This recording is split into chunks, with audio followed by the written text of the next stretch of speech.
Did you see it? So that should be theoretically, we can lower these. Would you just like that? Whatever you want.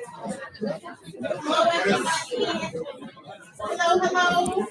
You can take your seats. That would be wonderful.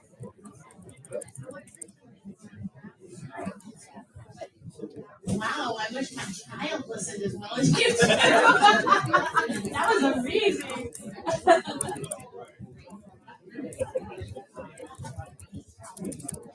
Please take our seats. That would be fantastic.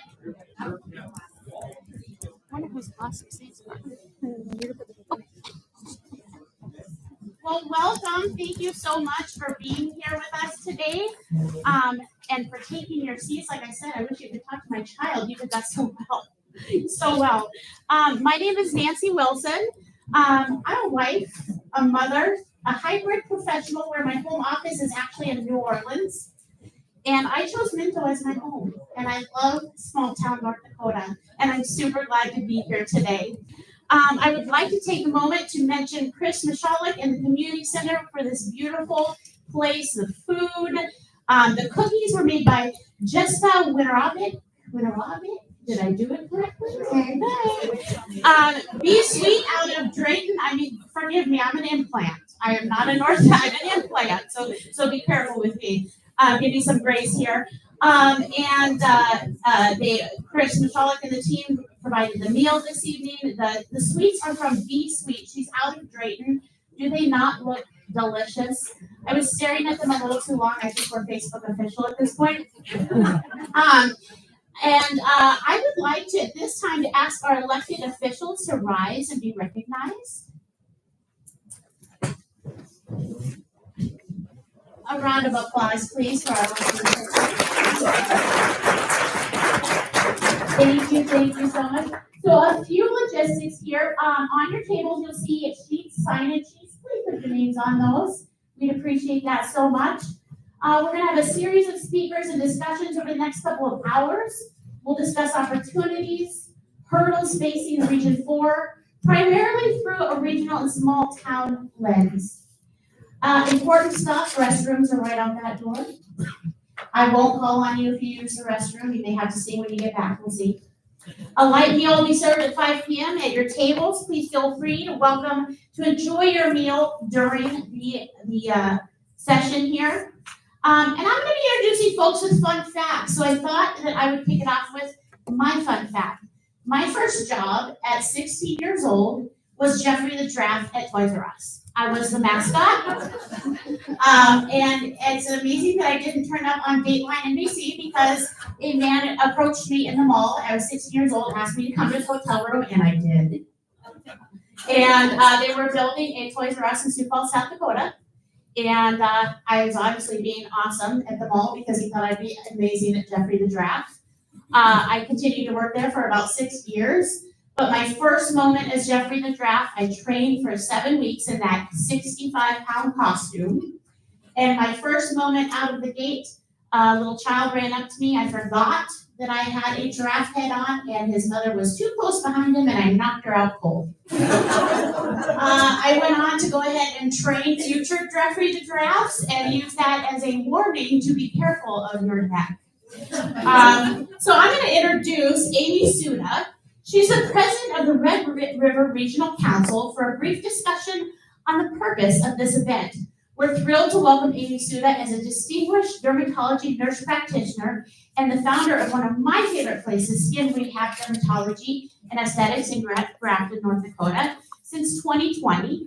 In addition to her clinical work, Amy serves as a Walsh County Commissioner, is an active member of the executive boards of the Regional Council, Job Development Authority, and the Grafton Chamber Event Squad.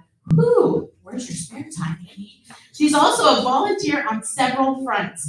Her fun fact is Amy's first job ever was working as a car cop at Westside Drive-In, a fun summer restaurant once located in Grafton. Please join me in welcoming Amy Suda.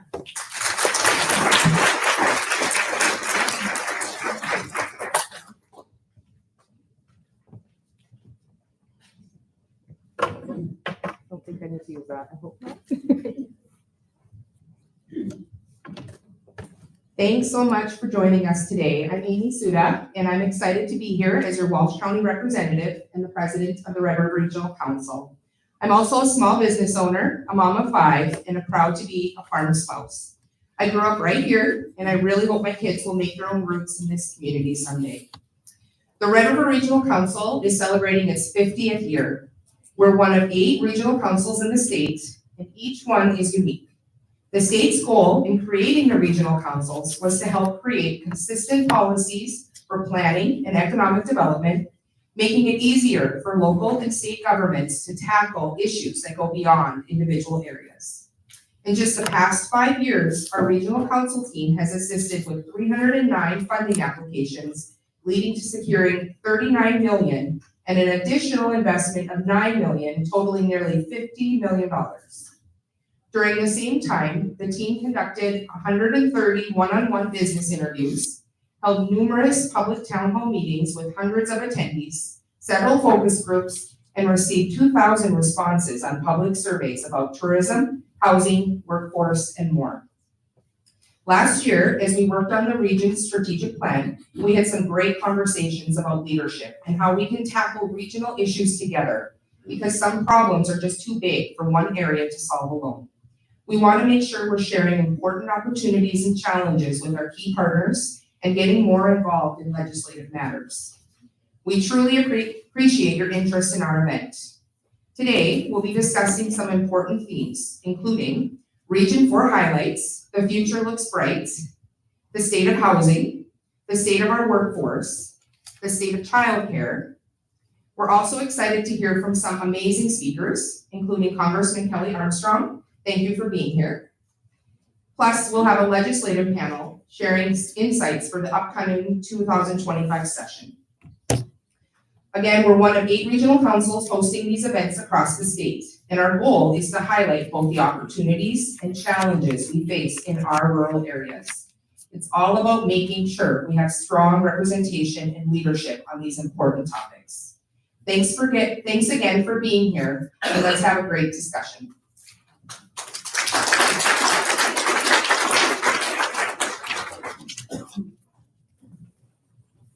Thank you, Amy. And next I would like to introduce Dawn Mandt. She's Executive Director of the Red River Regional Council.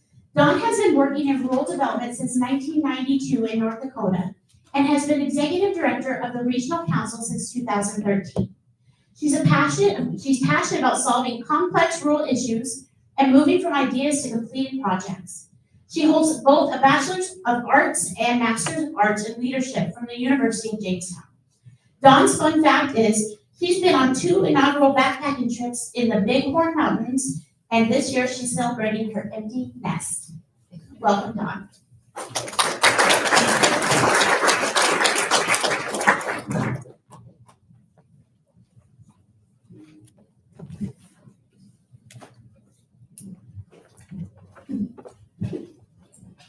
Hello.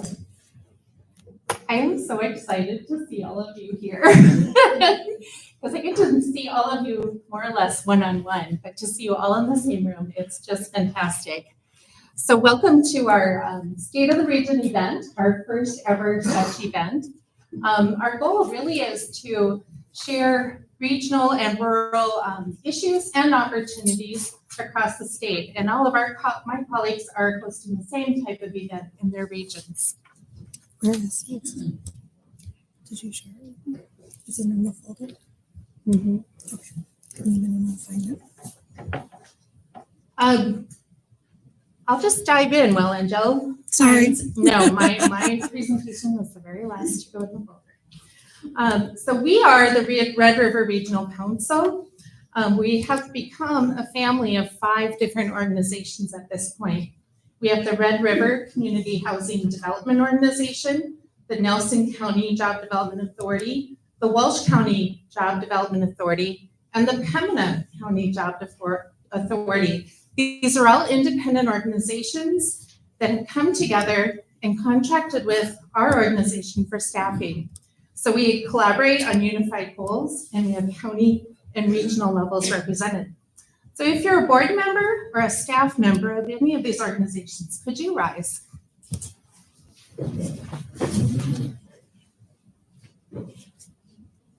And I'm so excited to have all of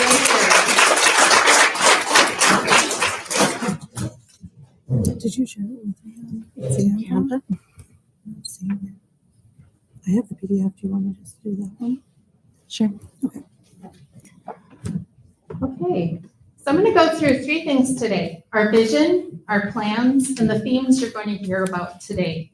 Our vision as the Red River Regional Council is to envision a future where communities are strong, the region is thriving, and everyone can prosper.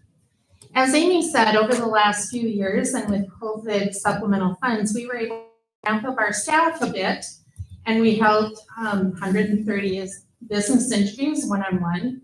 We had over 2,000 people respond to our surveys, and we had hundreds of people attend town halls and public forums. And what we've learned through all of those events, as well as our own data analysis, is the region is forecasted to grow to an additional 26,000 people over the next 20 years. Grand Sky and other UAS businesses are really launching and projecting another 1,500 jobs. We also found out that 90% of our businesses have growth plans. And that is so exciting. As an economic developer where we really had to try to make things happen early in my career, to be thinking about such growth is fantastic. 90% of our people want growth and vibrancy. Our people live and work in about an hour radius. There have been very substantial investments made in healthcare, infrastructure, flood protection, and school systems. I like to say we're ready for that growth with all those investments. 18 of our 42 towns grew over the last decade, and 37 of our towns are under 1,000 people. Interesting, COVID also accelerated a trend, I believe, of people moving to small towns. And I think we all know people that have recently moved to your areas. This year we have nearly 1,000 H-2A visa farm workers in the region from all around the country, particularly from South Africa. And that trend has been just skyrocketing the last 3 years. So we're really excited.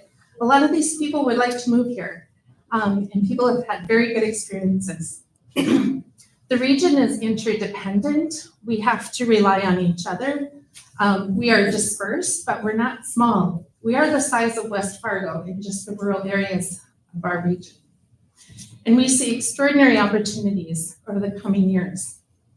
We also learned, it's funny when the opposite things can be true at the same time. The chasm between large and small towns in North Dakota is pretty significant and growing. Rural places have childcare and food deserts, while large towns are thriving with innovation, R&D, space, and national defense. The cost of construction is higher in rural places. Small town leaders are fairly exhausted from being in survival mode. And our little corner of the state is one of the most declared disaster areas in the entire country. So nearly every year, we're fighting a natural disaster. Place-based, gender, and ethnic wage disparities are pretty strong. Aggregate state data doesn't tell the rural story. Things get lost.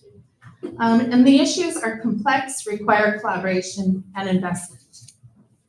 So given all that, we asked ourselves, and I asked Jenny's permission, but she didn't answer me right away, but could we use her today?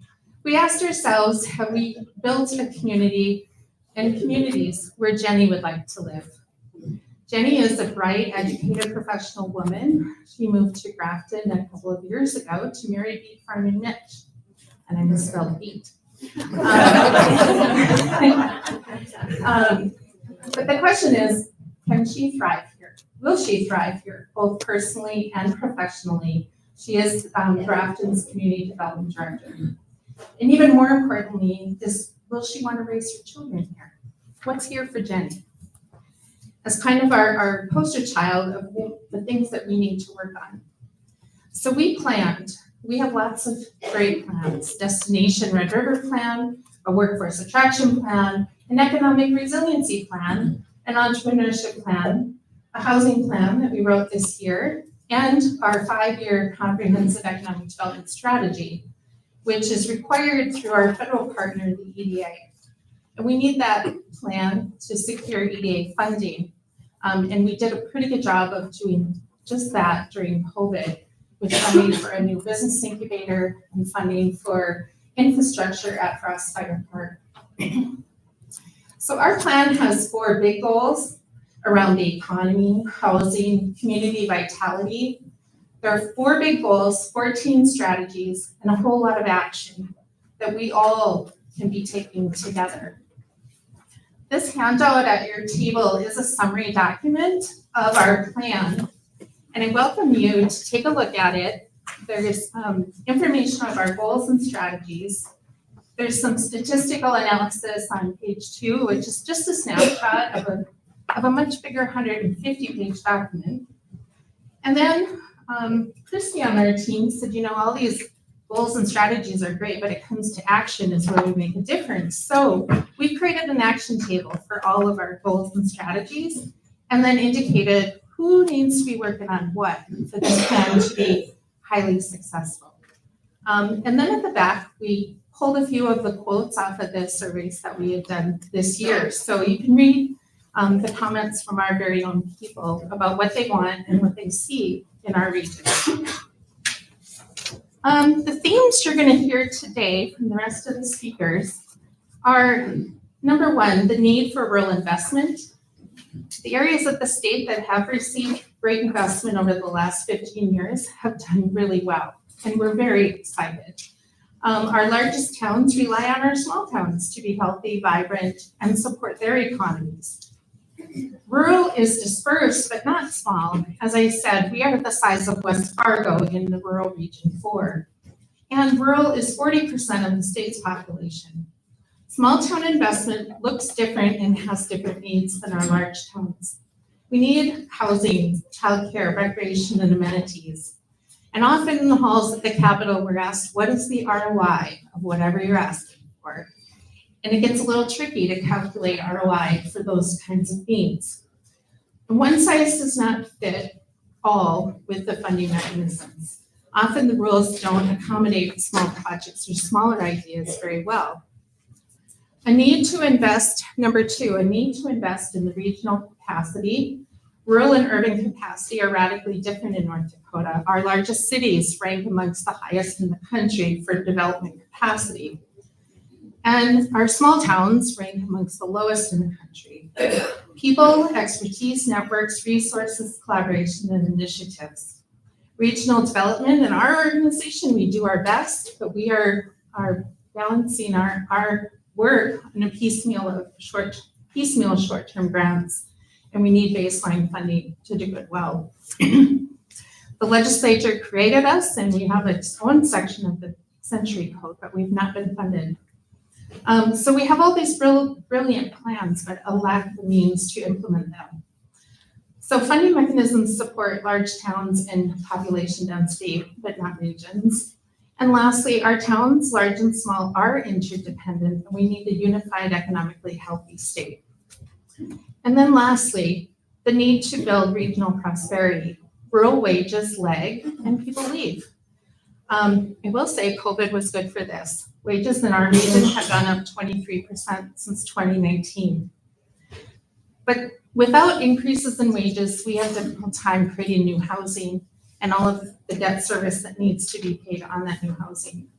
Construction costs are more in small towns, and fewer counties actually have contractors that are licensed. Technology has enabled a whole new development opportunity for our small towns, and we're really blessed to have the infrastructure that supports that. And we need a stronger entrepreneurship ecosystem to revitalize our main streets. And that's what I have. I've asked Barry Wilfahrt to join us next. Barry is going to provide a few highlights. I don't think I brought all my notes. Barry, I left your bio at the table.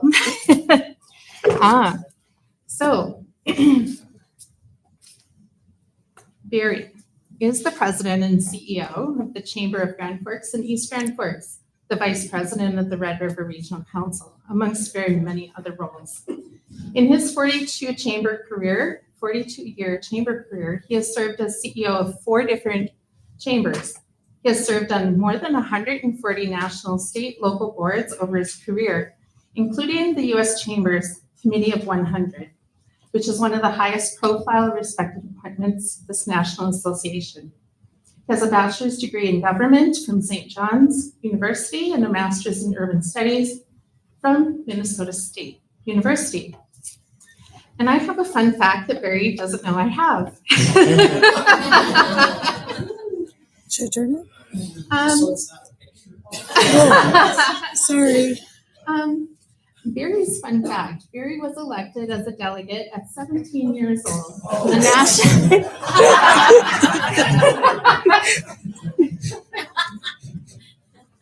I love that one, Barry. I have to say, that was like the day before that photo was taken, I got my hair cut.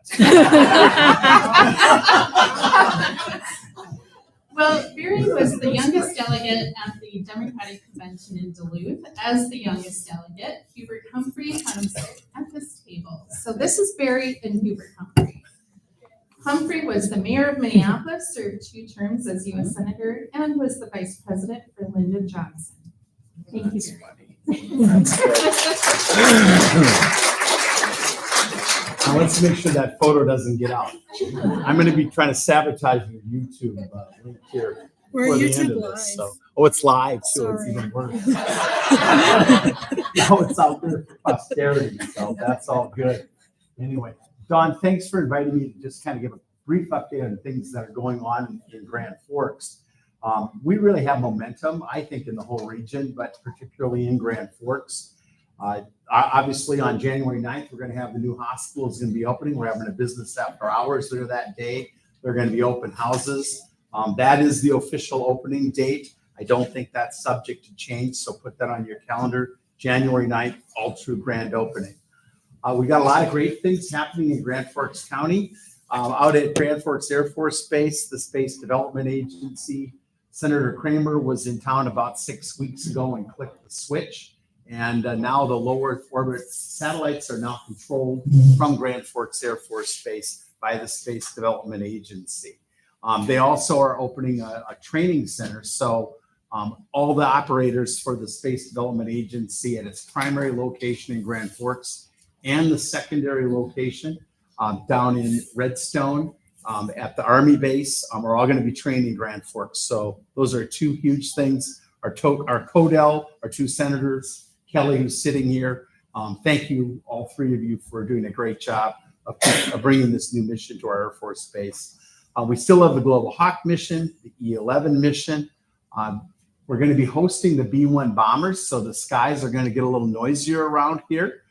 From February until November of 2025, we're going to be hosting Ellsworth Air Force Base's 17 B-1 bombers here while they do some reconstruction work on the runway down at Ellsworth Air Force Base. So that's going to bring 800 people here for 10 months. It's going to fill a whole bunch of hotel rooms. So if you're planning on having guests who are going to need a hotel room in Grand Forks between February and November, book a room now because it is going to get very, very tight, particularly on weekends.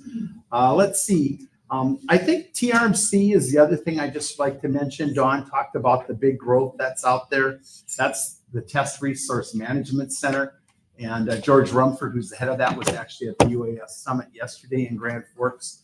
We're going to be doing, right now we're modifying the old Global Hawks and we're moving the sensors from the bottom of them to the top of them.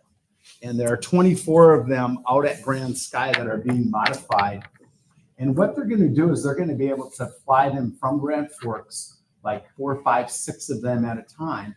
And they're going to be able to converge into a line. And then we're going to be able to do hypersonic missile testing over the top of those.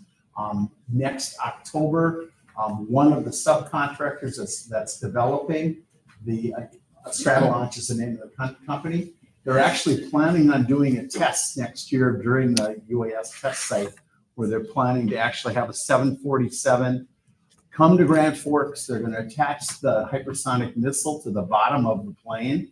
They're going to take off from there. They're going to converge all of the mobile test range planes from Grand Forks, and they're going to actually do a hypersonic missile test based in Grand Forks. So that's pretty cool to see those kinds of things happening in our region. So that's news as of yesterday. Rarely does a community build 3 schools at the same time. We have the Career Tech Ed Center that's going to be opening up fall of 2025, thanks to the legislature. Has been putting those centers all around the state, geographically dispersed, and Grand Forks will have its center open in fall of 25 classes. Grand Forks received a grant from the federal government for funding for a new 20 elementary school at Grand Forks Air Force Base, and that will be opening, they say, by about fall of 26. That is the plan. And then, of course, the voters approved some funding in the form of a bond issue for Valley Middle School. So we're actually building 3 new schools in Grand Forks. At the post-secondary level, UND now has over 15,000 students. It's the 3rd highest enrollment in the history of the college. The freshman class enrollment was up 23% this year.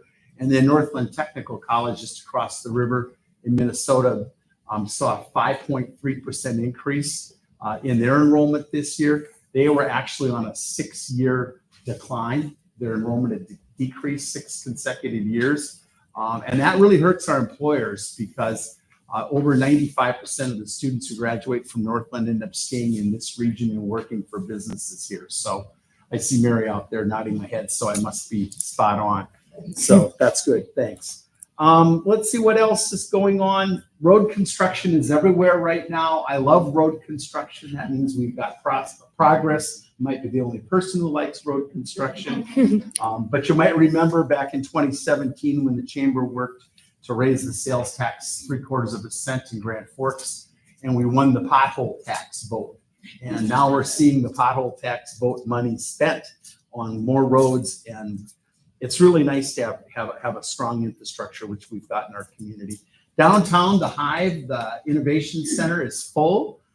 There are 27 UAS companies in that incubator for UAS companies. That's a real huge success. The new Olive Ann Hotel is beating all of their numbers. In the past 5 years, we've had 3,000 apartments open in Grand Forks. So if you start looking around town, it's just been incredible.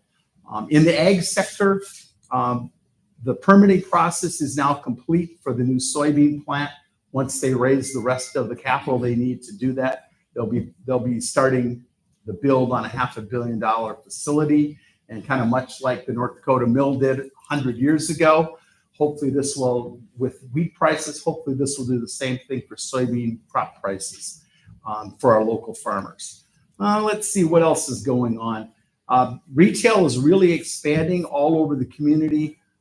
We really are kind of one of those cities that's kind of on that front end of the redevelopment, where you're seeing these kind of strip malls all over the place. And if you look at the south end of Grand Forks, it's really humming.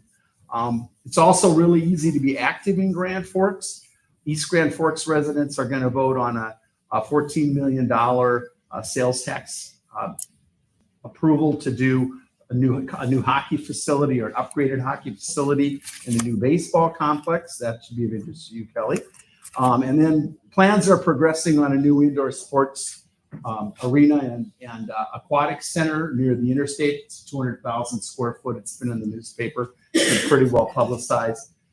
Something that hasn't been very well publicized is the BMX track right next to where that new facility is going to go. We had a national BMX event there with over 1,000 people at it. It was a really, really big event. And that's one of those things that's kind of off the radar for most people. And of course, the Alara Center continues to have record years. The Empire Arts Center is having a record year. Housing growth's been strong. Retail growth's been strong. Really, the whole Northern Valley is really booming right now. And let's just keep the momentum going.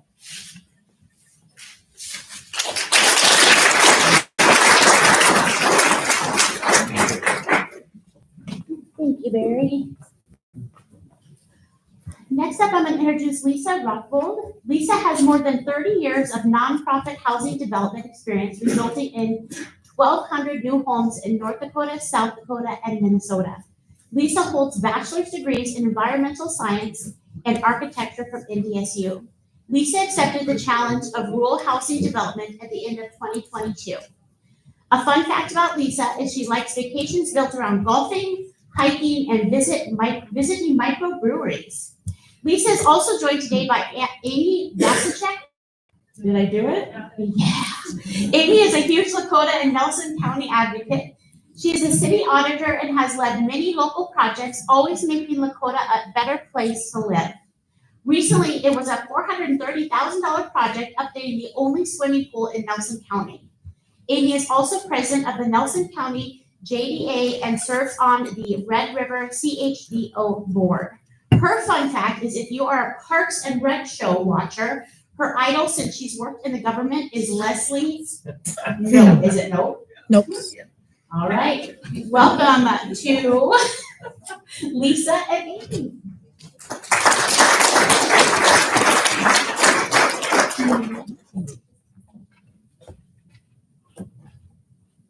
All right, let's see if I can do two things at once here. Good afternoon. My name is Lisa Rotvold, and I'm here to ask, how many of you knew that there's a nonprofit organization in this region focused exclusively on housing and community development? Good. We're getting our name out there. I'm the executive director of the Red River Community Housing Development Organization. We are a 501c3 nonprofit doing just that. Wait, no, it didn't go. Is it on? It got stepped on, so you want to do it? Yeah. Okay, thank you. The Red River Community Housing Development Organization, called CHDO for short, because that's a long name, develops affordable housing and supports housing and community development in the 4 counties of Region 4, with a particular focus on housing in rural communities. The organization was formed in 1996 by the Red River Regional Council and assisted in the redevelopment of 2 historic buildings on the campus of the Life Skills Transition Center in Grafton. Today, those 2 buildings continue to provide quality housing in the community of Grafton. After a period of inactivity, the Regional Council decided to reactivate the nonprofit to tackle the widespread housing shortages we're experiencing in the region. The initial focus of Red River CHDO, since we reactivated, have been increasing production of single-family housing, supporting development of small-scale rental projects, and studying and documenting housing conditions, needs, barriers, and opportunities in the region.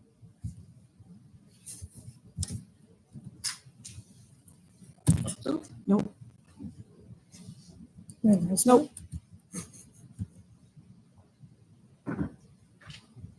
This isn't it. One more, back. Nope, going the wrong way. Okay, next. They get out. So, okay. order. Yeah, let's go with that. Sorry. That's okay. We have a great 5-member board of directors for Red River CHDO. I believe everybody's here today, and I'm just going to ask you guys to stand and give a little wave, if you don't mind.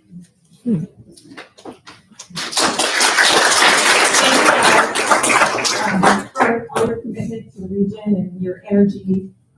It's been really great working with you guys. We are still in need of a board member from Pembina County. So if anybody has suggestions, I'm really interested in hearing them. When I came on board with Red River CHDO, we really wanted to hit the ground running. And to date, we have secured $1.7 million of housing incentive funding for an 8-unit rental development in Cavalier. And we have also secured $480,000 of single-family HIF to build and sell 4 single-family homes through our Spark Build initiative. I'll talk more about that in a little bit. We have additional funding applications pending and hope to have announcements by the end of this year We've applied for $1 million in single-family rehab funding from the Federal Home Loan Bank of Des Moines. And that will have a special focus on seniors and on veterans. We applied for $25 million from North Dakota Housing Finance Agency in the form of low-income housing tax credits, home, National Housing Trust Fund, Federal Home Loan Bank of Des Moines, which is not through housing finance, and then the Housing Incentive Fund for construction of 60 lease purchase rental homes in Grand Forks. And then the big one, and a lot of you were involved in helping pull this together. We applied for $60 million from HUD's Preservation Reinvestment Initiative for Community Enhancement, also known as PRICE, to make dramatic improvements in mobile home parks and the quality of manufactured homes for people in the region. This application is an example of banding together as a region to try and tap into resources that small communities in the region would not be able to access on their own. With PRICE, we packaged a regional program and pitched it that way to HUD. It may be a long shot asking for $60 million for our region, but we're not going to get it if we don't ask for it. So, and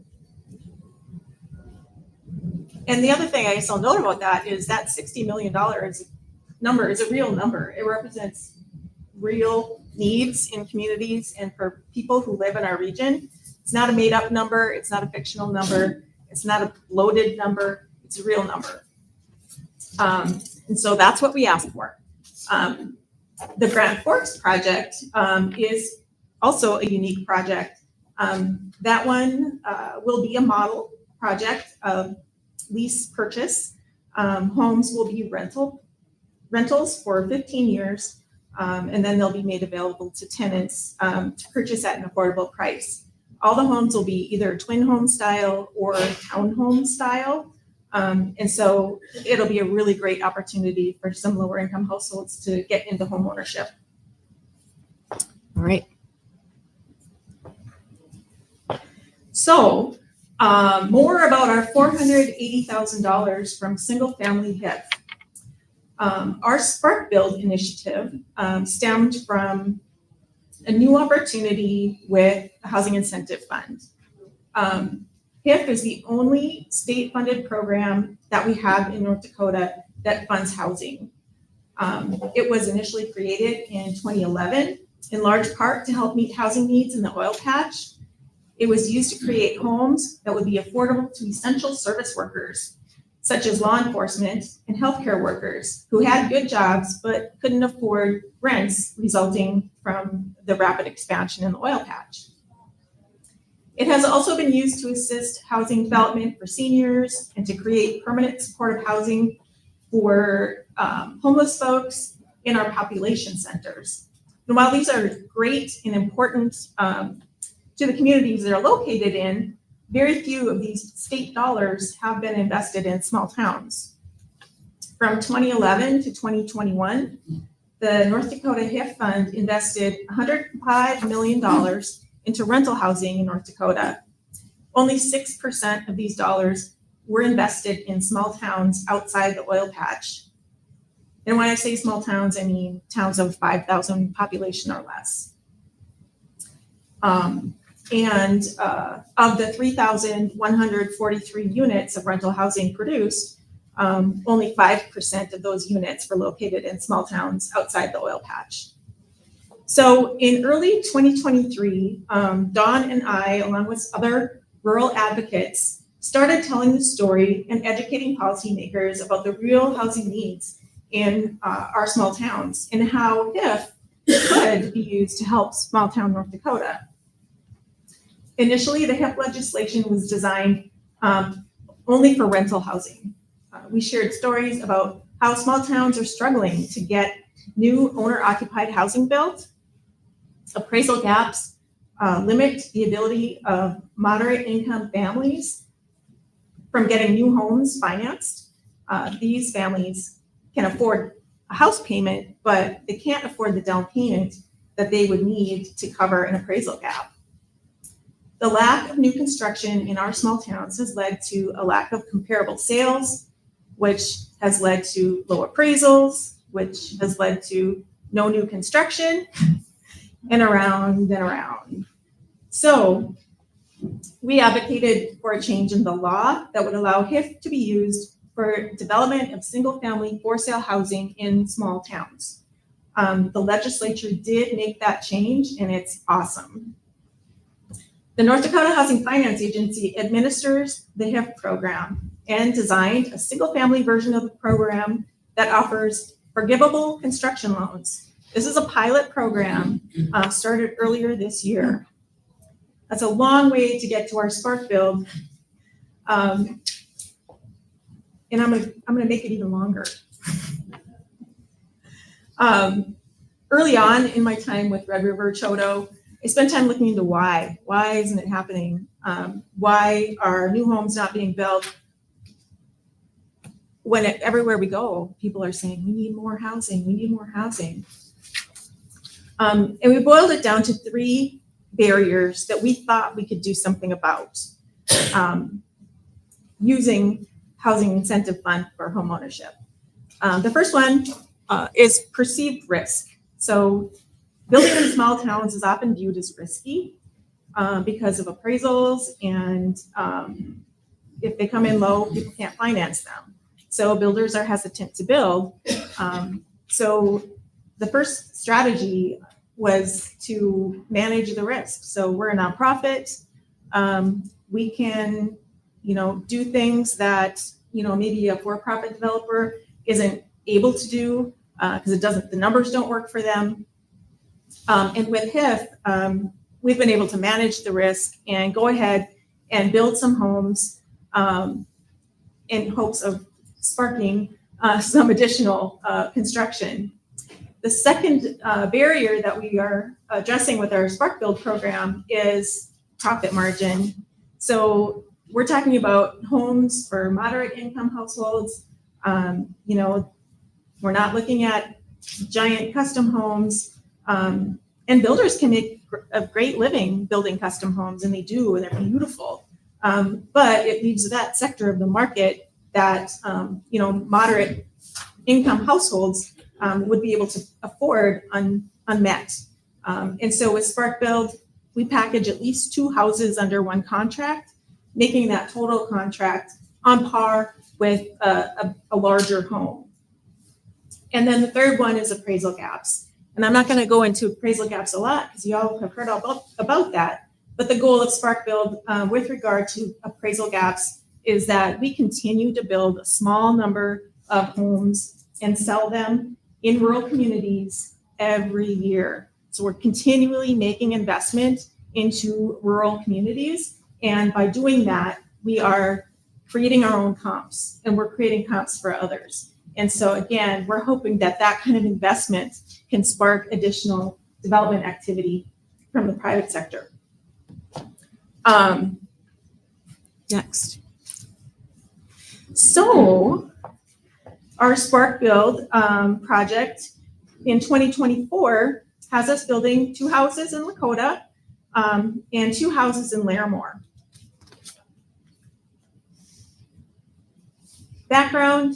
More background. In the summer of 2023, we reached out to 12 different builders with a request for proposals to build 4 single-family homes. Our target price was $280,000. We got 0 responses.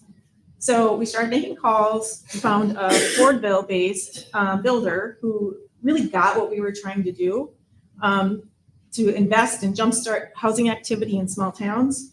Ultimately, working with him, we landed on about a 1,600 square foot house, slab on grade, 3 bedrooms, 2 bathrooms, double car garage. The first homes were started in Lakota this spring, and Amy Vasichek, the auditor at Lakota, is here to share more about their experience.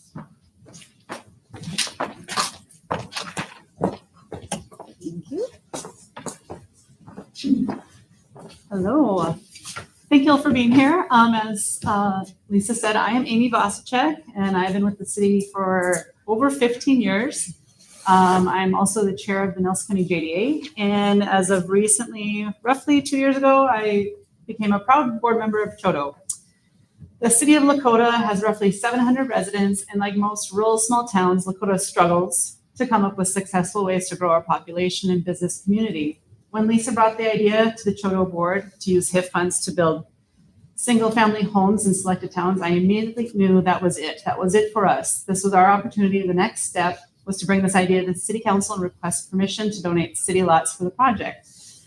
Thankfully, the Lakota City Council has been pretty supportive of most of my ideas I send their way. I brought the opportunity to the next meeting and asked them if I could identify vacant city lots and use that as in a list to the CHDO for review.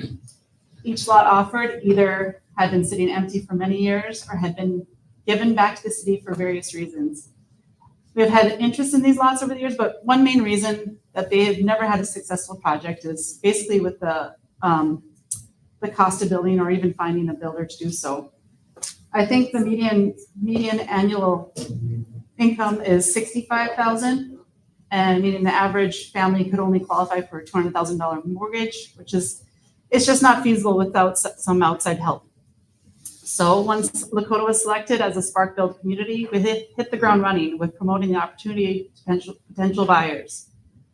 Our role was not a decision-making role. Our city role was not a decision-making role. The city didn't pick out layouts. We didn't pick out colors of the homes. We didn't even pick out who purchased these homes. We were just there to support. We were there for social media, city newsletter flyers, word of mouth, you name it. We felt a little pressure to have a success. I will say at first, people didn't understand the program. We got a lot of criticism that these homes weren't affordable for newer home buyers, or that they were intended for low-income housing. They weren't. That's not the plan, but I can see the confusion.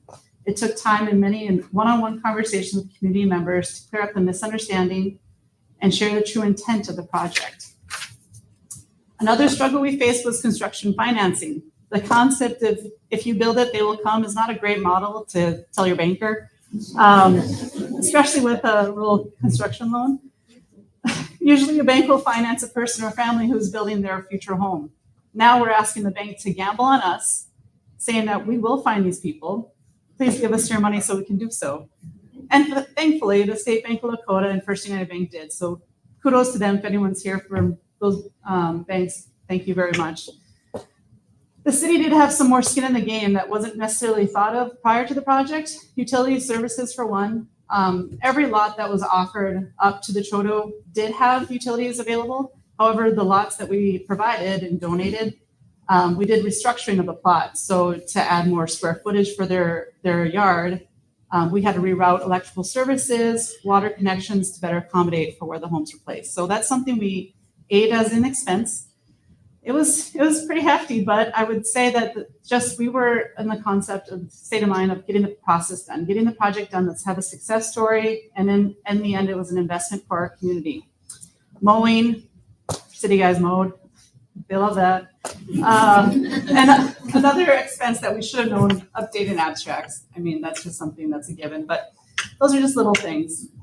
At the end of this project, we will have 2 new beautiful homes sold at $325,000 a piece, and utilizing land that sat empty for years in Lakota. It's great to see the progress of it. The project freed up 2 more homes for new families to move into. As an example, one of the Spark Build buyers has sold their current home to a young couple who had recently moved back to Lakota and had been living in an apartment unit. This couple will soon move into their starter home and free up an apartment space for another new family to move into. This trickle-down effect works and shows the success of allowing HIF funds for single-family builds. I'm so very proud to speak on the success of this project, and over the course of 15 years working for the city, it has been one of my favorite projects to be part of. Thank you all for letting me be part of this, telling the story of Lakota. And if there's any questions about the project itself or more about the city's role in it, I know I gave a very brief comment about it. I'd be happy to visit with you afterwards. So thank you.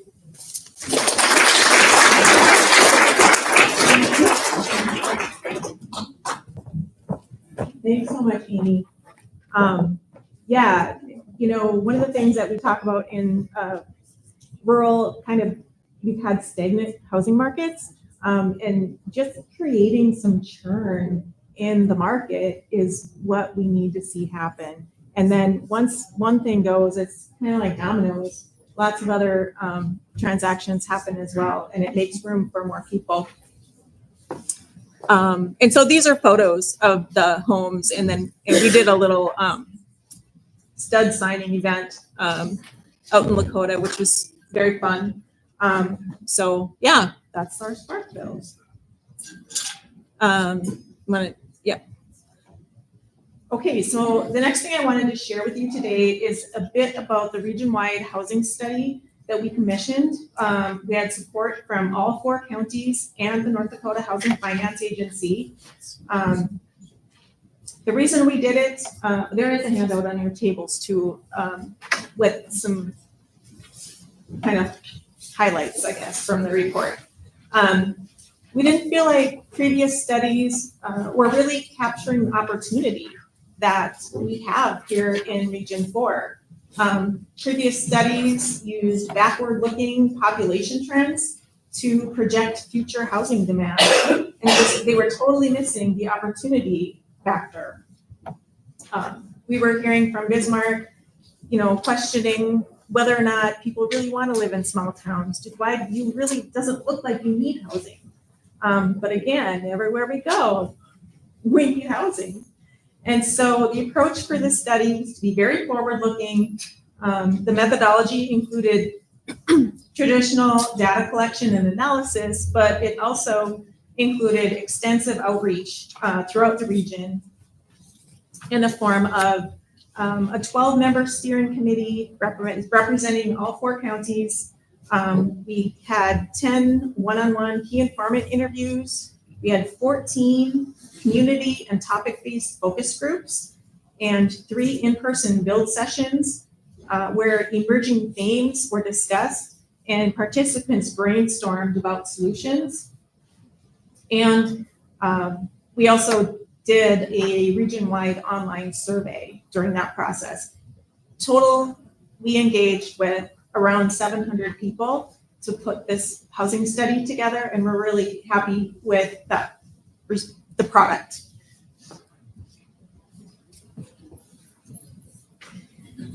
What are some of our findings?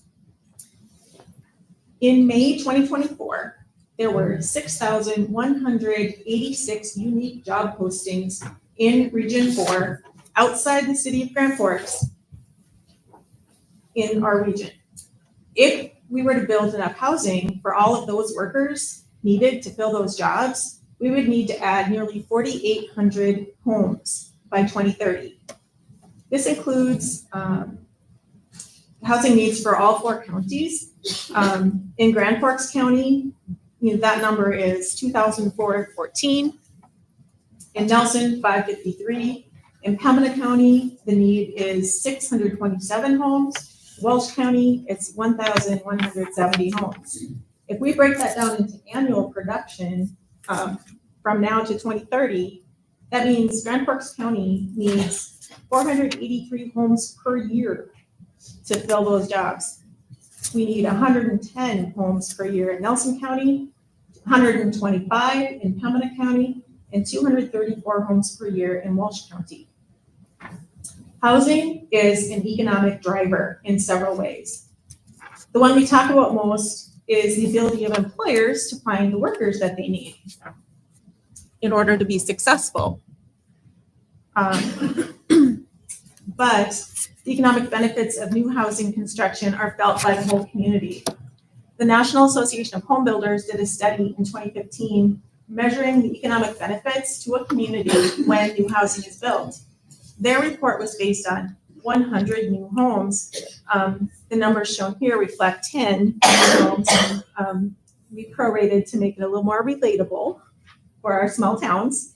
But basically, for every 10 homes built, there's a first-year benefit of about $3 million. And every year after that, about another $500,000. Okay. So that's the economic impact of housing development, how it really, is multi-factor benefit to our small towns. The survey that was done as part of the regional housing study found that 77% of business owners believe that the lack of available housing in their community affects their business. 77%. 52% of business owners plan to hire in the next 12 months. And nearly 50% of survey respondents know someone who would like to move to the region, but are unable to because of a lack of suitable housing. People want to live in our small towns. In addition, we found that 43% of survey respondents would sell their home if suitable housing was available in their community. Now, this tells us that there's pent-up churn in our rural communities. If there was other housing, people would buy it. Seniors want to stay in their hometowns. They want to stay close to friends and family. They want to stay close to their church family and their healthcare. They don't necessarily want to move to one of the population centers. They often just don't have a choice when it comes time to get out of their longtime family homes. So also on the topic of senior housing, this study identified a need for 382 specifically senior housing units by 2023.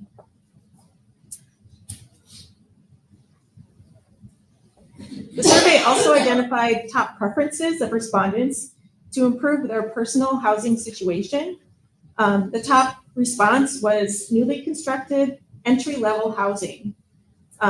Second most popular, low interest loans for rehabbing existing homes.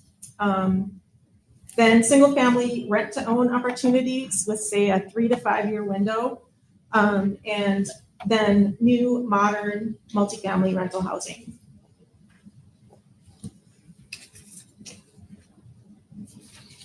And Amy kind of already touched on this, but the median income in the region in all 4 counties is around $65,000.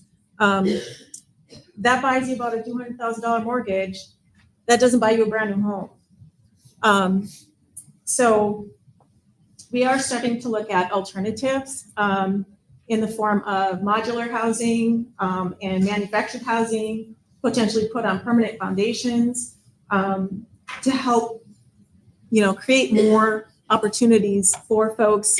That's half of the people that live in our region. And so really looking for some strategies and solutions where we can get them into good quality housing. Also of note, 38% of renters in the region are considered cost burdened, meaning that they spend more than 30% of their monthly income on housing costs, including rent and utilities. The city of Grand Forks, that number is almost 50%. So it's a problem everywhere. What's a little bit different in our smaller markets in the region is that there is a lot of rental housing with reasonable rents. Because most of the rental housing is over 30 years old, we lack new, more modern stuff that would generate higher rent. And so we have people who really could afford a lot more living in very affordable housing, which is great. But it's kind of squeezing out some of the folks that need those lower rents. And so,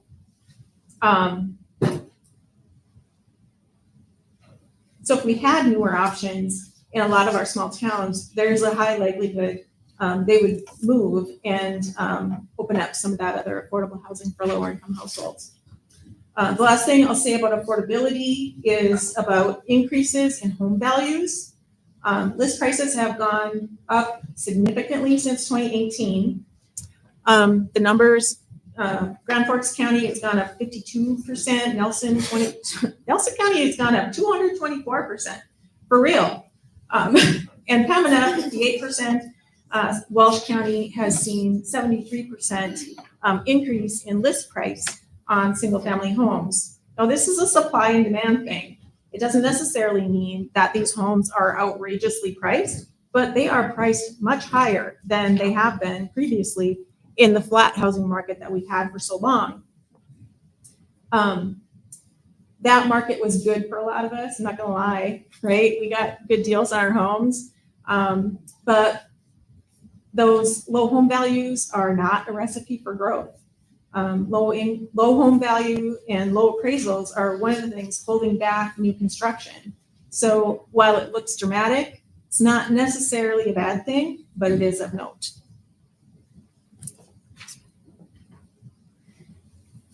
So the housing study also, we wanted, we wanted to do the research, identify the needs, but we also wanted an action-oriented plan.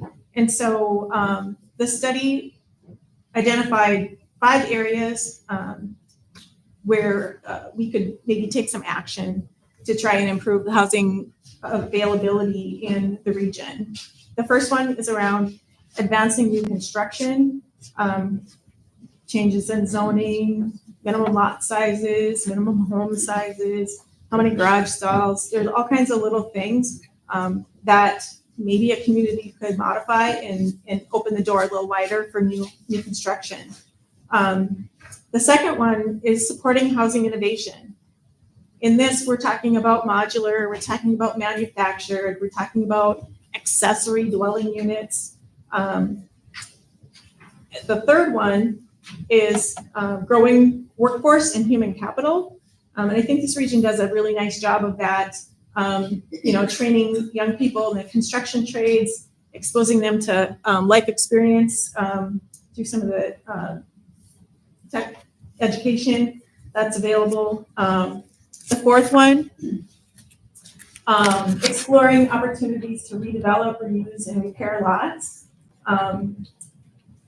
Reuse structures in the community, repurpose structures in the community. We even had one idea to tax unoccupied properties at a higher rate than occupied properties in order to encourage folks to put them back in use.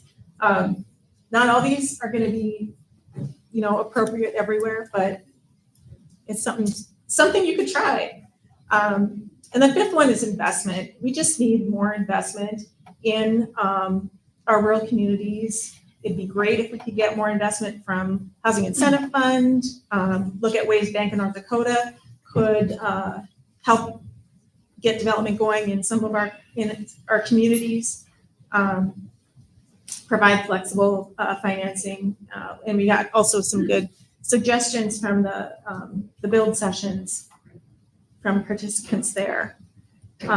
All of these strategies are broken down at the back of the housing study. There's an appendix, and it looks kind of like this. And there are narrative descriptions of all these things in and it's in the big study, so it's not in the one that you have on your table. But this is a nice synopsis of all that with what we could try, local things, regional things, state things, and even things that employers could maybe do to try and improve housing availability. So, and then I guess I wanted to touch on federal funding also. A lot of the federal funding programs for housing are not really effective on a small scale. The low-income housing tax credit is a primary producer of affordable housing. Investors in tax credits aren't interested in small projects. They generally don't want to go to small towns. It's hard to get them to invest in those deals. The home program, the National Housing Trust Fund have regulations that are so complicated and expensive that they just don't make sense on a small project.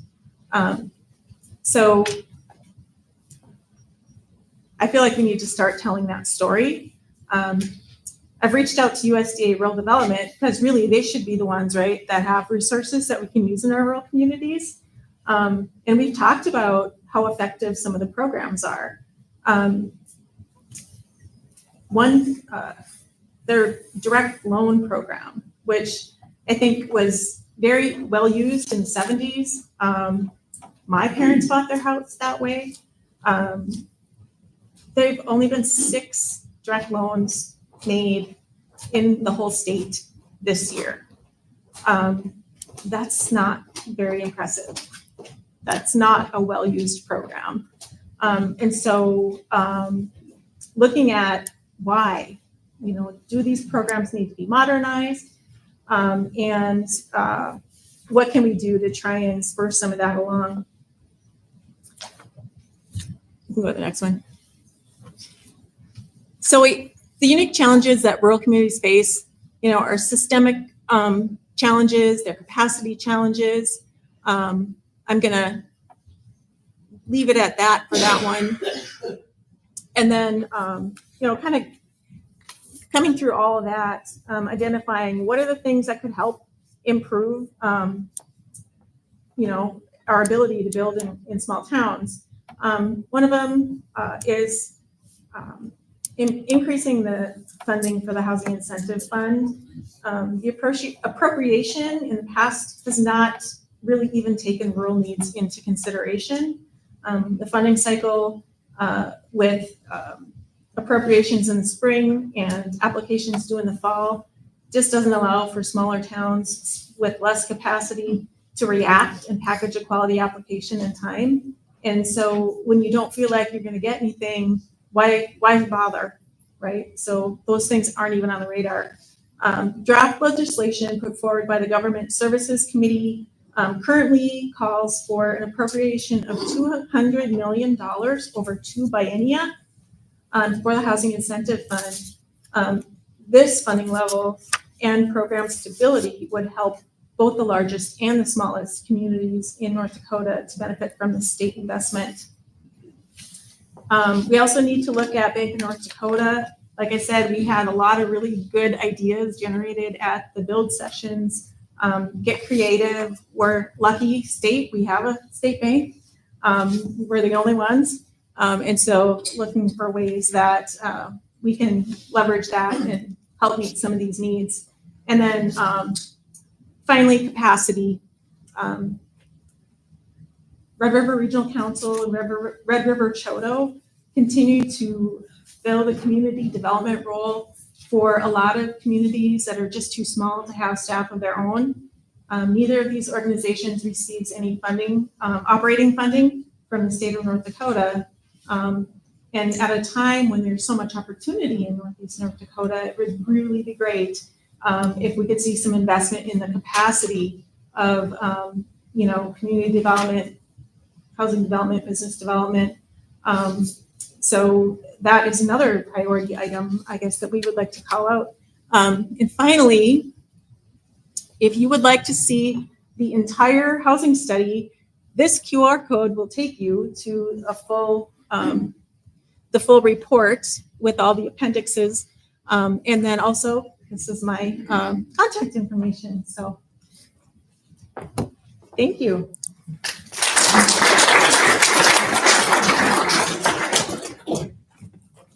Thank you, Lisa. I would like to say that I knew that it was Chodo, but Barry, your picture with your majestic hair is on my top of my script, and it was very distracting. So Chodo. Thanks, Barry. So I would love to introduce Stacie Sevigny. Unfortunately, she's ill today. I'm going to go ahead and read her bio, though. Stacie just celebrated her 10th anniversary with the Regional Council. She has served as a developer, workforce development director, and now is the director of the Walsh County JDA. She holds a bachelor's degree in English with a minor in mass communications from NDSU. And her fun fact is she's an extraordinary Bison fan. Stacie's ill today, like I said, but Don Mandt will be filling in for her. Don will be joined by Osowski, who is the owner of Rocky Horse Childcare in Grafton.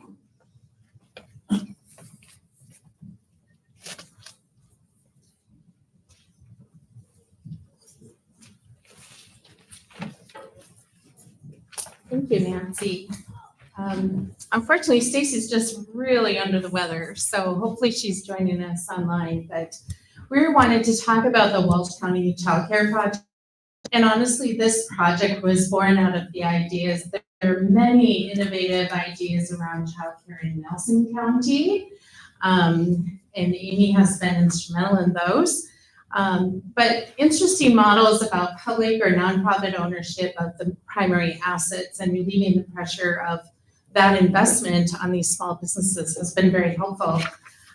So our goal for Walsh County was to create a turnkey childcare center, undertaking the capital investment, because most childcare centers do not have the cash flow to support debt service. The private provider, it will be leased and to a private provider. And with this project, our goal is to increase capacity. So she will increase from 30 to another 25 to 35 slots. There is only one other licensed childcare center in Walsh County. We have several that are group licenses. The licensed center is Little Spuds Childcare, a partnership with Valley Edinburgh School District and located at the Hoopo School, which is another interesting model of our school districts. The how, partnerships and grant funds. So we really need everybody to come to the table for projects like this. The Walsh County JDA has been the lead developer, and Jill French started this project before moving on to Pembina County, and Stacie has taken the baton when she assumed the role for the Walsh County JDA director. A partner is Lisa's organization with the Red River Childcare and the City of Grafton. So Walsh County completed a needs study, assessed 10 plus buildings, purchased the building, procured the architect, awarded bids for construction, and she has been a mad grant writer. We have over 10 sources of cash at this point, managing grants and making payments. Board members have also been volunteers. When complete, the ownership of this building will be transferred to the Red River Childcare, the nonprofit. The City of Grafton has contributed $110,000 and provided interim financing to shore up the end of the funding needed for this project. And the City of Grafton is providing a temporary location for said childcare center. The additional partners include, for all our legislators, the Regional Workforce Impact Grant Program. The RWIP program, we call it RWIP 1.0 and 2.0, but all the regions across the state were appropriated a certain level of funding. In the first round of funding, our group that worked on this dedicated $1 million to increase childcare in our region, right out the gate, and we met that goal. This was one of the projects that was awarded. We also supported the CTE centers in Grafton, Park River, Cavalier, Grand Forks, and Minto. This project then, RWIP only allows you to apply for new things. So when we got deeper into this project, we ended up needing to go back to RWIP for new HVAC system. Other partners, 3 local banks, First United Bank, Choice Bank, and Bremer Bank also contributed, and the Federal Home Loan Bank matched their contributions $3 to 1. So that raised another $92,000. The Child Care Center itself has been able to apply to the Child Care Grant, as well as the Choice Bank Child Care Grant. Marvin Windows is supplying 7 new windows for $18,000 investment. We have additional pending partners. Grafton is considering a challenge grant that we will use to raise additional philanthropy dollars, and then other pending grants. So the location is on Grafton's Main Street, 817 and 819 Hill Avenue, 5,000 square feet, which purchased in early 2023. The provider in late 2020, I believe it was Angela started this, solicited all the area licensed childcare providers and asking if they had interest in being the tenant in this new building and to expand to a childcare center. There is one provider that responded. So you'll hear from her shortly. It is Rocking Horse Childcare, owned by Amber Osowski. And again, this is on Grafton's Main Street. The why, the homework into this project was pretty extensive. We held childcare focus groups when the first round of RWIP came out of all as many wanted to show up in our region. But the why is lack of quality childcare and housing have been repeatedly identified by our employers as major barriers to workforce and recruitment and retention. Walsh County has been considered a childcare desert, one of 15 high-need counties in the state. Company growth plans have been put on hold. 90% of our businesses have growth plans. However, childcare is leaving people to stay at home. In our parent needs survey, we had 556 respondents. 79% said that their work was affected when childcare fell through, and 37% of them are on wait list for childcare up to 3 years. This is a great graphic of the existing people that Amber is serving with Rocking Horse, but 40 children enrolled, 38 parents working in these 9 different industries. So childcare is essential to the region's economy. It impacts everybody. Moving on, this total project cost is $1.4 million. We've been asked, does it really cost that much? The answer is yes. So this renovation project is 21,000 square feet, or 21,000 per slot for childcare. We have a new construction project that the Park River School District is taking on right now for an early learning center for 3- and 4-year-olds. Their new construction project is $40,000 per slot. These are the sources of cash. So we, at this time, we're about 2.5 years into this project. We've raised nearly $1 million, and we're still short $308,000. The project is under construction, so we kind of move forward with a wing and a prayer and trying to meet all the grant guidelines and deadlines. The city of Grafton has agreed to provide interim financing for that $300,000 gap, and Stacie has begun making requests on the philanthropic side of our employers around town. We wanted to identify some of the hurdles. And in our office, nobody really wants to talk about the hard stuff, but I keep saying we need to share the whole story. So the hurdles for this project have been finding an adequate available building, quick grant deadlines with the RWIP program. We had to turn this around very quickly, which is difficult on a capital improvement project like this.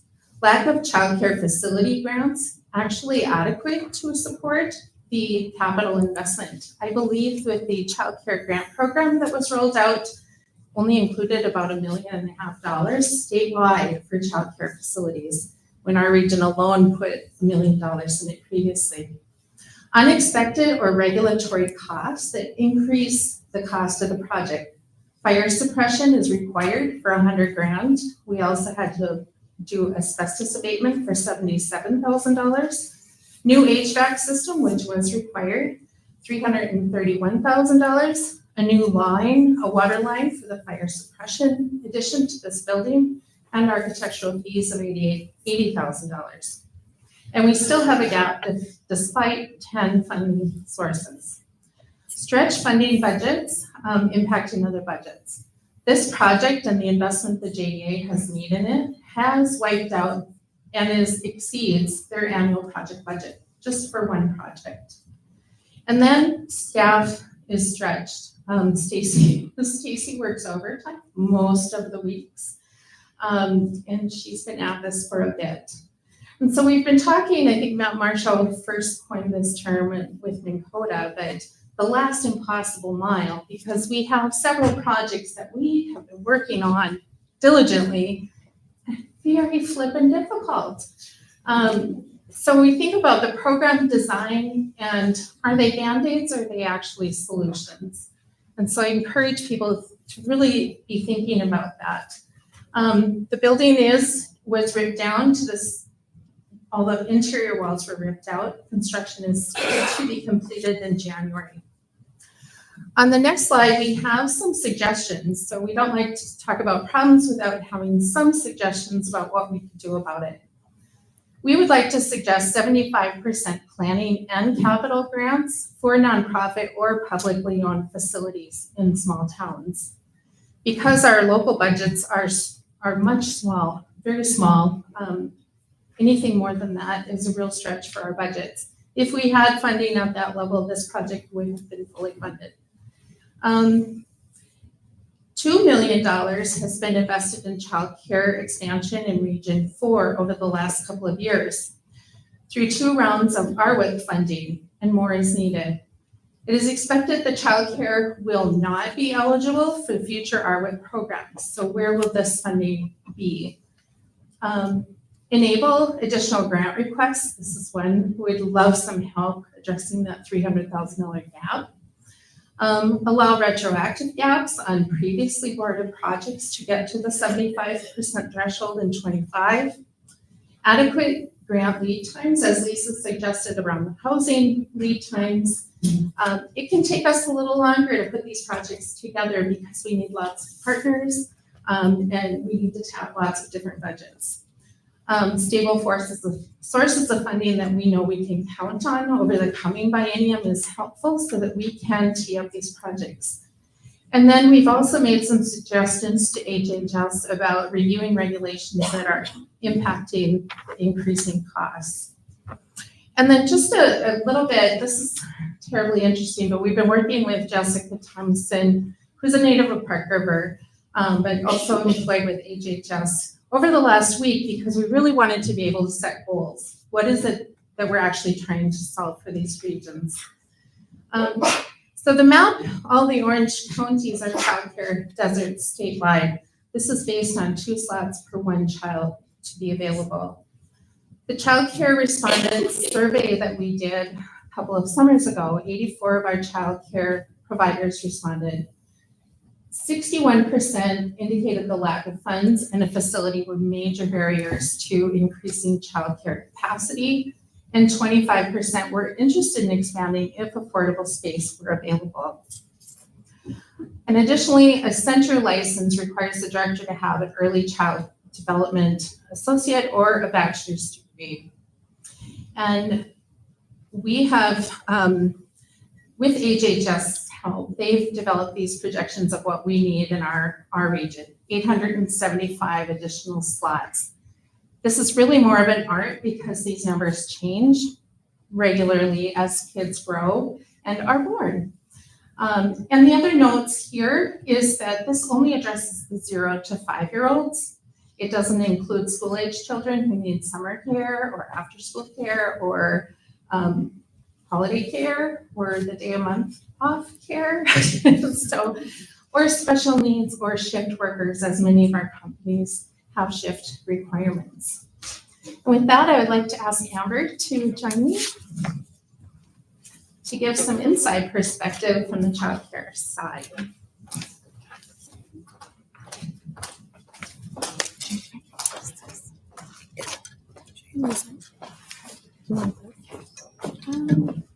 I have it, hold it.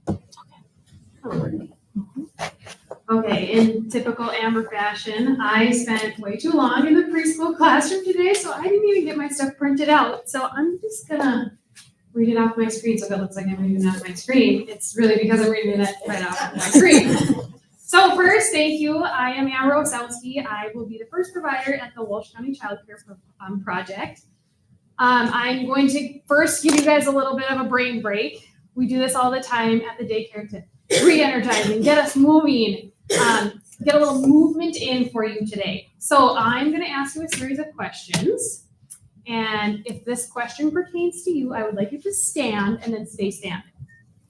Okay? All right, so number 1, please stand if you have children or grandchildren.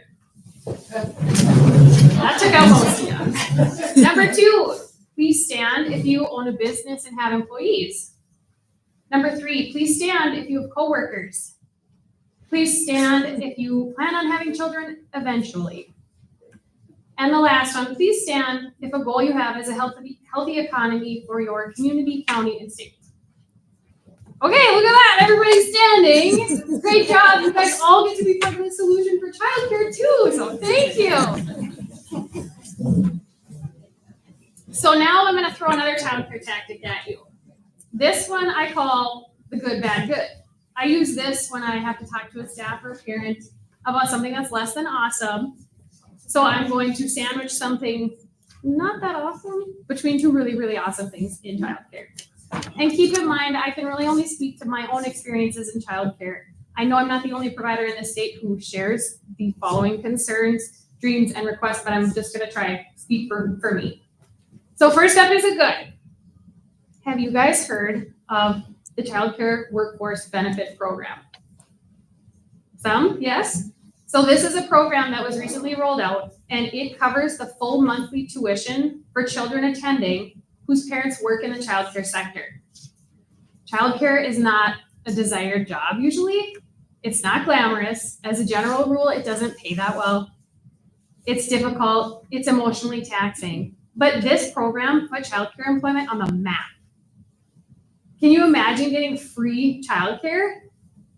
I'm hiring. So to go along with this is another recent update on the federal fingerprint and background check. These are required for anyone working in childcare, and this whole program has now been streamlined. This check used to be a necessary evil. It's still necessary now, it's just not evil. So before anyone can work in childcare, you have to have a fingerprint scan and a background check done federally. It used to take like 4 weeks or more to get an approval letter back. Nobody is allowed on site until you have that letter. So who's gonna wait around 4 weeks to start their job? Nobody, it doesn't happen. But I recently hired another staff, my 11th, and I had her background check back in 5 days. And then when I confirmed that she would qualify under the workforce benefit program and that her children could attend my childcare for free, she accepted her position on the spot and started working for me 8 days after I interviewed her. That is a major fix and an incredible win on the system side of childcare. That was like check it, it's done, we fixed that, that's great. I hope it continues. Okay, now for that part where it's like not that great when you're talking about it. There's a lot in childcare that is not working that well. This is one of the most pressing and I think has a realistic fix. It's wrapped up in the childcare assistance program. The assistant program was recently expanded and helped many more families qualify for subsidy payments to their tuition bill. The first part of the problem is the branding. There are so many families who would qualify, but they see it as taking a handout. North Dakotans are full of pride. They're pride in their work, pride in their families, but that pride is getting in the way of childcare assistance. Marketing this as a tuition reimbursement or childcare scholarship, like going to college, that'll help many families get over seeing it as a social service handout. So that part helps the parents. But what about the providers? Many programs, including my own, are often not charging what we should because we know the strain that it puts on families. We're aware that childcare is expensive, but we see why it's so expensive. And we get pushback when our rates go up. But just like in any industry, rent, food, staff raises, that money must come from somewhere. When childcare assistance was expanded, some of that stress was taken off of parents, but it didn't allow me to make any more money. So now that many parents are getting a break on their tuition costs, is this the time that providers are ready to increase our rates, get us closer to what it actually costs us to operate? Or is this just going to put the strain, reset it, and put it right back on the families? Right now, it feels like either the families feel the strain or the childcare providers feel the strain. So now we're going to turn that little bitty bad section back into some good. It's not a hopeless cause. Communities are getting creative how they are helping to fix the childcare crisis. Our community saw the desperate need for childcare and the lack of resources, and they dug in. I don't doubt that anyone who is working on this project had any indication of how intense and how expensive this was going to get. So it's become abundantly clear that there is little chance that a single provider could go out on their own, tackle a project with enough power to expand childcare slots for their county on their own. It's just out of the question that I could ever afford a $1.4 million loan when I'm already running the numbers barely squeaking by with what I can bill parents and what I can pay my employees. I ran the numbers and against this $1.4 million loan as the sole owner, and if I scale the new center up to capacity, and I don't change my current rates, the potential monthly income is $45,000. If I hire enough staff, the payroll is nearly $30,000 a month. So that's leaving me $15,000 to cover food, liability insurance, upkeep the building, employee benefits, repay the loan, and looks like I'm not getting paid myself.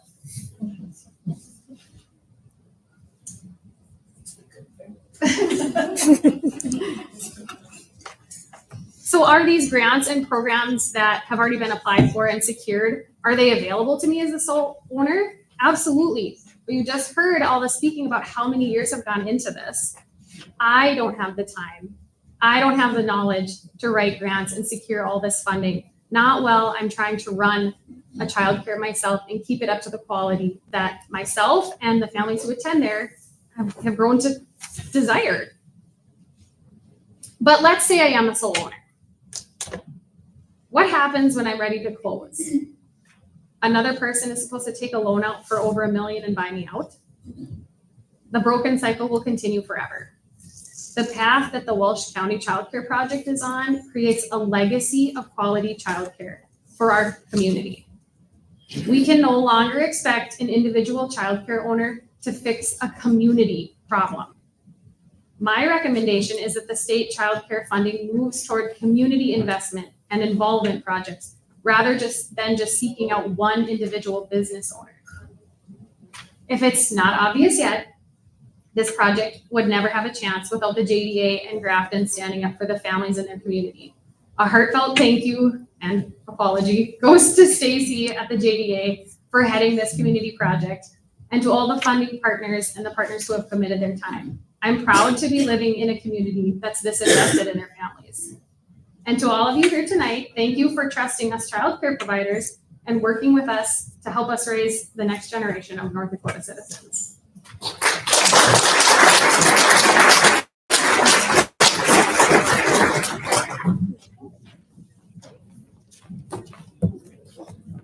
I don't know why I stand in front of you and expect you like jump rope. Wait, I'm good at that. I bet you are. I bet you are. Thank you so much, Amber. Now I'd like to introduce Kristi Kasprick. Kristi joined the Regional Council in February 2024 as a project manager for Real.Good, the region's workforce and visitor attraction initiative. Kristi is a native of Walhalla and works remotely from there in West Fargo. She brings 25 years of marketing and small business ownership experience to this role and has a background in real estate. This role is currently temporary through June 2025. Kristi holds a bachelor's degree in business administration from Myrdal State University. And Kristi's fun fact was when she heard that Nanci Wilson was emceeing, she thought Hart was going to perform. And to that, I say, ooh, Barracuda. This does work. Does it work? Yeah. It just needs to be turned on. Well, hi, everybody. If you can't tell, I'm a Gen Xer by the Hurt reference there. So my focus today is going to be workforce. And we're running a little behind, so if I start talking really fast, just keep up. We're on a tight schedule here. So one thing I want to put out there is that I feel like workforce, and maybe it's just because I'm new to workforce and workforce attraction, it feels like a buzzword. Is everybody else feeling like you're hearing more about workforce all the time? Well, it's really a people issue, isn't it? It's we need people. And so that's my first slide. If I can, you might have to be my clicker until it's not. There we go. Oh, it's doing this magic thing again where it doesn't show all of our graphics. We need people. In North Dakota, we have been dealing with a forever labor shortage for a long time. In my former life, I used to track economic indicators for a real estate brokerage, and I have been looking at unemployment since 2009 every month. I know for a fact that North Dakota has not seen over 3.5%, except for during COVID, which we can't even count, I don't believe. And in Region 4, we're acutely dealing with an aging workforce and retirements and add-in depopulation. I've got a little stat at the bottom of this screen. And since 2015, this was really eye-opening to me. Nelson, Pembina, and Walsh County have lost 20% of their prime workforce. That's adults aged 35 to 54 to North Dakota's largest county. that doesn't include what happened in the previous 30 years. And I will tell you, I just put. So there is an underlying energy. We can go to the next one. Maybe. There is underlying energy in our region, and there are happenings in our world that are making people employers with expansion plans. You've seen it in the stats from our different studies. You know, we have healthcare facilities transforming rural healthcare and making improvements. And in our housing study, I can't remember if Lisa shared this one, but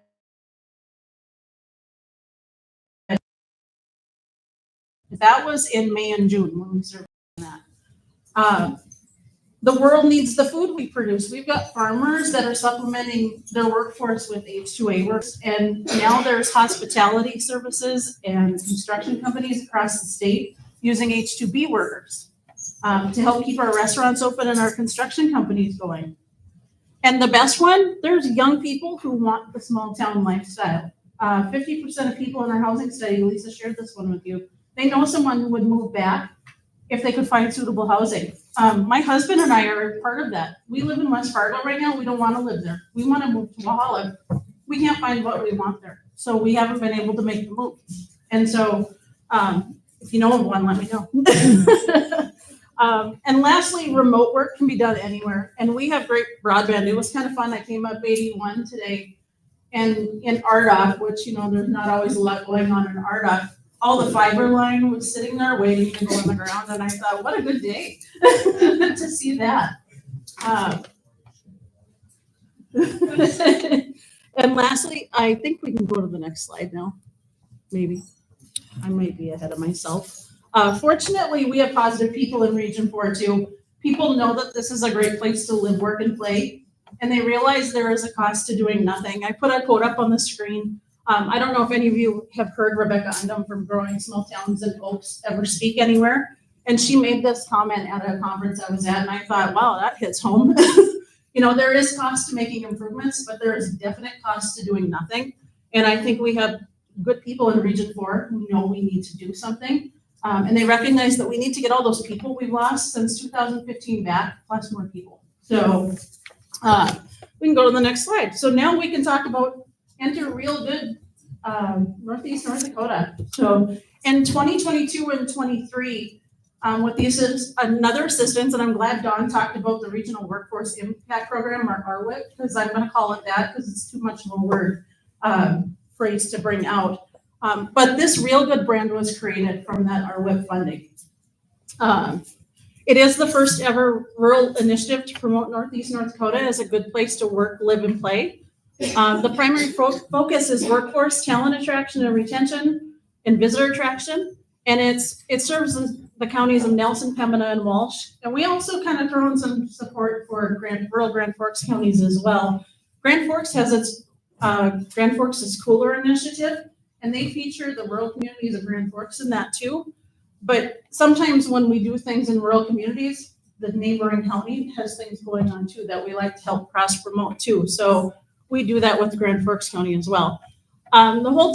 How Real.Good got its name. Real emphasizes the authenticity of the people, the places, and the experience. And the Good highlights the quality of life and aligns with the state's Find the Good Life campaign. So I'm going to click on this next screen and we're going to show you one of the videos that was created.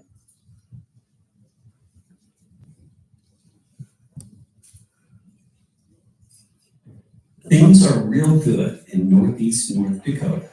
From our small town charm to our cutting edge career opportunities, from thrilling outdoor adventures to fun-filled community gatherings.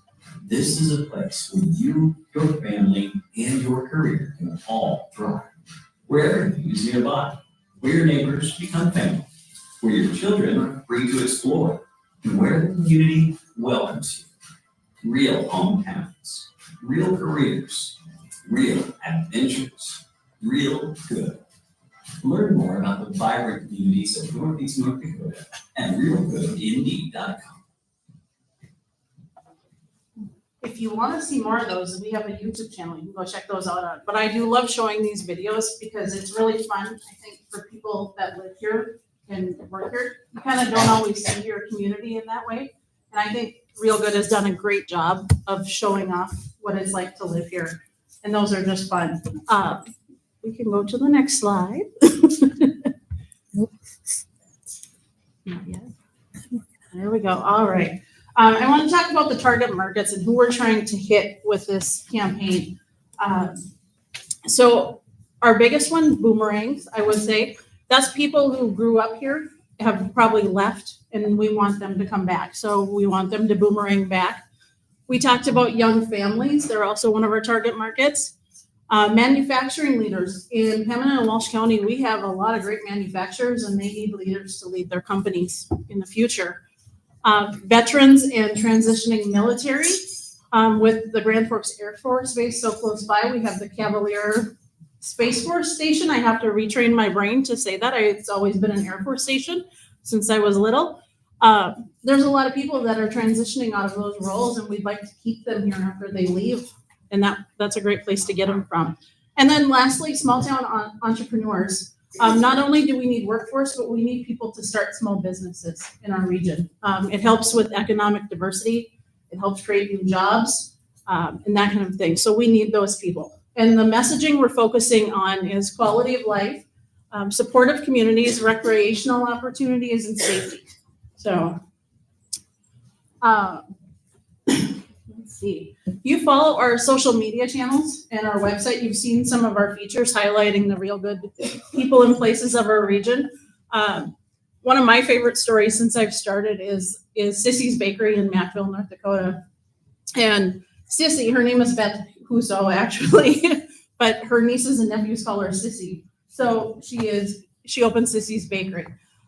She grew up in Mattville, moved away for a long time, was in Sioux Falls for many, many years, and then decided she was sick of the rat race and she moved back to Mattville because she wanted to live in a small town again. And she went to work at Dollar General in Lakota. And I think she was the manager there. Yeah.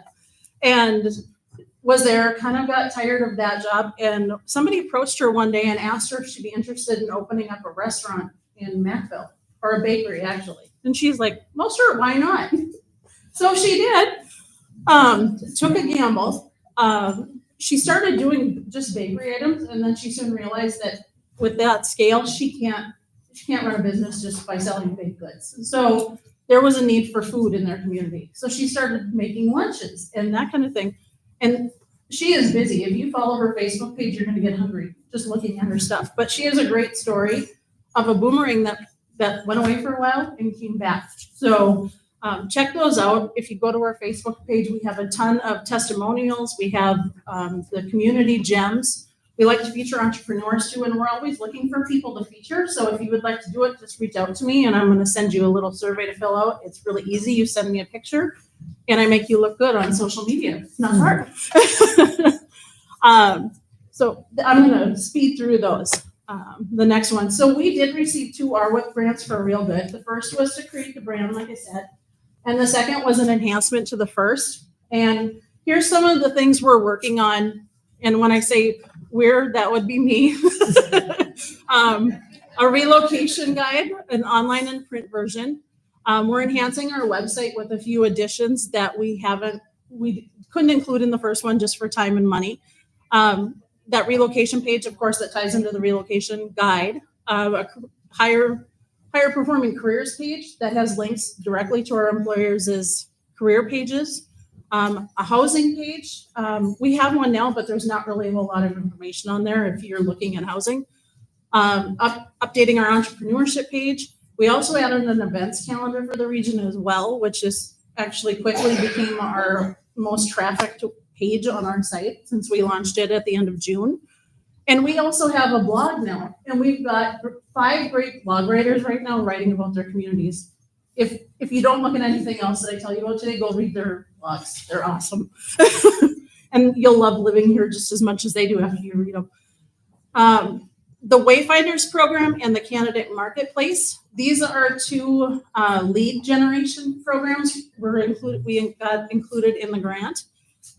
So with Wayfinders, we get leads on the website, and then we have to identify community champions in each community to welcome newcomers and help them acclimate to the region. one thing, the state is running this program right now through Find the Good Life, and they were kind of the test pilots, and some of the things they're finding is that the first question their community champion gets asked is, what are the jobs in your community, or what's open for jobs? And so they worked with Roll Call, and they created Candidate Marketplace, which is a tool for employers to go in and be able to search a database of people who've uploaded their resumes and want to move to that region. And they can go match the employer with the person moving in. So my conversation with Roll Call, we were going to do the Wayfinders first. I'm kind of leaning towards doing the Candidate Marketplace first, because I think jobs are first, getting used to the community second, probably. We have more videos in the budget, support at recruitment and hiring events. So for our employers that are attending those, whether that's by our attendance there promoting the region, or whether it's just some tchotchkes we give them to hand out about the region, that whatever it is they need, we want to be there for them. We're also participating in a workforce study with the Grand Forks EDC right now, getting some labor analytics done on UAS and manufacturing positions. And that's identifying skills training gaps in our high schools, trade schools, colleges in the area. Identifying quality of life. I don't know that they're going to tell us anything we don't already know. We know why people love living here and what's important to quality of life. Identifying the target markets. This is the most important for us. It's going to give us some markets to target outside of our own usual places like Fargo, Bismarck. It's going to go nationwide and tell us where we can go and try to recruit people to fill our positions here. And then that paid advertising, of course, that workforce study is going to feed us information to do that paid advertising. And then Placer AI is just the last one on there, and I want to mention this one too. This is kind of the creepy part of our grant. We have location analytics software that tracks cell phone data. So, when you don't think you're being tracked, you are, and Placer is doing it for us. But we like this software because it helps us give businesses and entrepreneurs some insights on consumer behaviors and helps them make some decisions. Like, let's say we have a community who wants to know when the highest traffic day in their town is. You can kind of tell by looking at the traffic, but until you see the numbers that come through this, it's really fun. Rebecca in Wahala, we pulled some numbers for her. She works for the chamber there, and she wanted to see how many people a certain event brought in, and we were able to pull up the numbers and show her how many people came through town that day and stayed for more than 5 minutes. So cool software. So if you're interested in pulling any data for your community, your business, let me know. We'll do that for you. In my next screen, I just want to say thank you for all the people that put so much time into this. First, to our legislature for the appropriation to help empower our region to begin tackling our workforce challenges with that RWIP program. We had a lot of good matching partners too. The cities of Grafton and Lakota, the Northwood and Park River Economic Development Corporations, and then the Nelson, Pembina, and Walsh JDAs all contributed to the matching funds for this. And we have a Real.Good advisory committee. They're pretty awesome. They did all the background work on this and laid the foundation for this project. First time in my life I ever got to walk into a marketing project and the branding was done. It was kind of amazing. So I want to recognize a few of those people who are here today. Mary Hodet, Jenny Dushek, Britt Jacobson, Angel back here running the tech, Lori Zarodka, Jerry Symington, and Dawn back there. So thank you guys. And lastly, I also want to thank our destination development funding. I'm talking a lot about workforce today, but I want to take some time to talk about destination development or visitor attraction and how that plays in to workforce. And we need to say thank you to the Regional Council, Cavalier, Visit Grand Forks, the Rendezvous Region Tourism Council, and the JDAs again for bringing funding in for that. So in 2021, a group of regional entities came together to create a tourism action plan and devise a plan to make our communities visitor-friendly and welcoming. Now you might ask why tourism and visitor attraction and workforce is so important and why we do real good with those two things. Tourism is the front door to workforce attraction. Believe it or not, people want to see where they might move to. I know that's weird. the state has a weird stat, the tourism industry or the tourism department, that 76% of people agree with this statement that people need to visit before they relocate. And I thought, what do the other 24 do? Just up and move? I mean, do you not go look at it? Anyway. But the other thing I want to say about tourism and visitor-friendly communities, they also help retain your people. So by creating a place where people who already live there want to stay, it improves their quality of life. Let's go to the next slide. I want to bring this one up. So in collaboration with the Real.Good brand, we initiated destination teams last winter in all 4 counties, so Grand Forks included, 27 communities, so 65% of the communities in these 4 counties were ready to create or already start a destination team to make their community more welcoming. Our aim at the regional council level was to develop resources to support community building and provide regional level training, resources, and support. And this is just a list of topics of our training we had put together. Many of our small communities are already experiencing a resurgence of energy and community pride. It doesn't take much to look around. There is a ton of that going on in our region right now. And these efforts are largely volunteer-led. I want to recognize those towns that are making the efforts, and hats off to those community volunteers. These grassroots efforts, they're showing promise, but the communities need support and they need resources. And despite applying for grants, we haven't secured funding for the retention and the tourism attraction plan. And we don't have the staff to execute it right now. We can't provide the resources and the guidance to help these initiatives grow and sustain, and it's on the volunteers who are already wearing 16 hats in their community. So I gotta take a breath. So I wanna move on to workforce solutions. And as you can see, there's many pieces to solving this puzzle. As you heard Lisa and Don talk about, we can't talk about workforce solutions without talking about housing and childcare. I'm not going to repeat what they just said. They are a major part of workforce development, and there are 2 topics that every time I go visit an employer, they bring up, and it's a huge part in solving their workforce shortage. There's other things too I'm going to talk about here. Raising awareness of our region. By promoting our region's strengths, we're giving employers the resources to sell the area, and it helps attract new businesses and residents, and it helps drive economic growth and wage increases.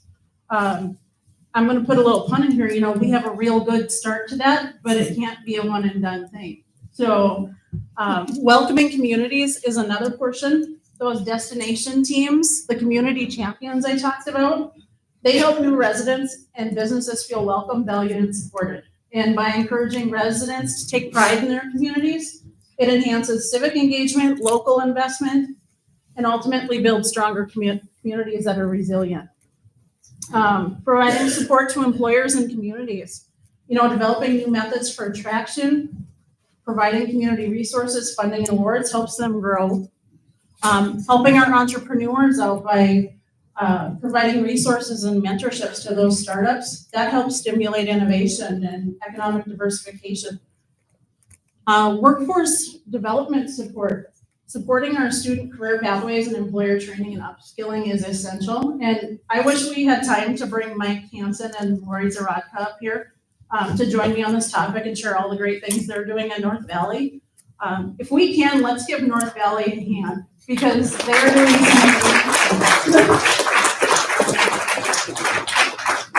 they're providing opportunities to students. I wish when I grew up in this region that these things would have been available to me. They weren't. And boy, to try on a career before you pick one, wouldn't that have been great? Would have been fun. Regional collaboration. I think both speakers before me said no city or county can do this alone. We have to regionalize our efforts to maximize our resources. And then stable long-term funding, partnerships, diversifying our funding sources, increasing our regional capacity. When I say regional capacity, I'm talking people. Funding projects is great, but if you don't have people to carry them through, where are you? That's our hurdle. Of course, Don said we have to talk about challenges, so I'm going to bring those in next. And I'm gonna tell you some of the things that, in my short 7 months I've been here, what I'm finding are the challenges for me.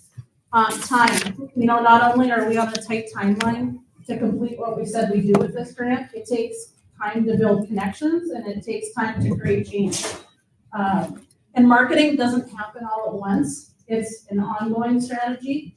I compare it to a Super Bowl ad. No company takes out a Super Bowl ad and expects that to be their marketing for the whole year. It's part of a strategy. You can't do a Super Bowl ad and expect it to carry on. And I think most importantly on the workforce attraction side, it has to be inclusive of attraction and retention.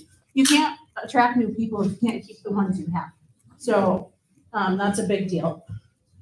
The scope, I always say from Pembina to Pekin, and I gotta know all the differences of all the communities in between. That's a lot of area to cover. It's a lot of things to know.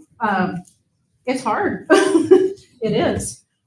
Community, you can go to the next slide, Angela. I've got some community limitations is also a big one. Few cities have dedicated economic development or chamber staff. I'm always going to use my story about Amy Vasichek in May, June, when I was trying to figure out who does what where.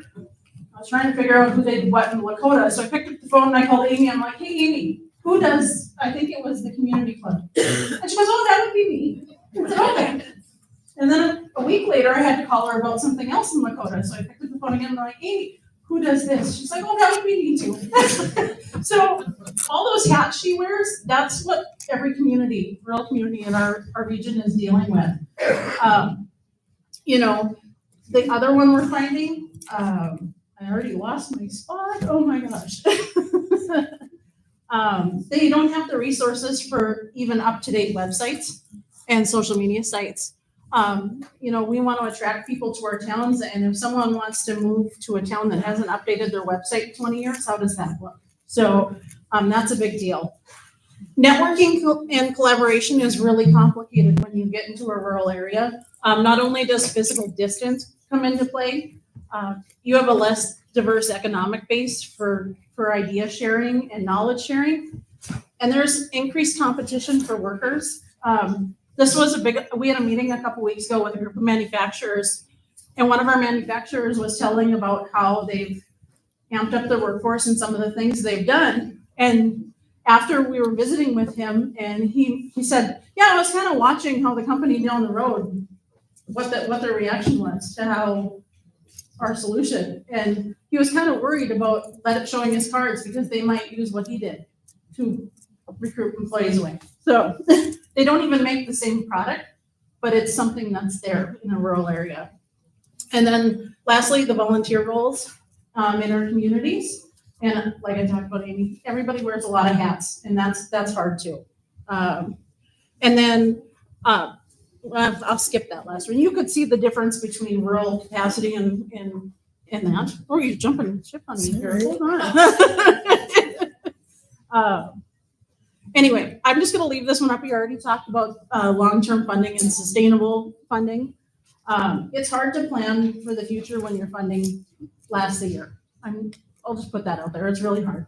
And then the next slide, and this was probably not well timed after the fires came last week in Western North Dakota, but we do have a fire in this region and we need some fuel to keep it going. I just want to put that out there. And this last slide, I kind of talked about everything, but this is kind of what the perfect world looks like in the next 5 years.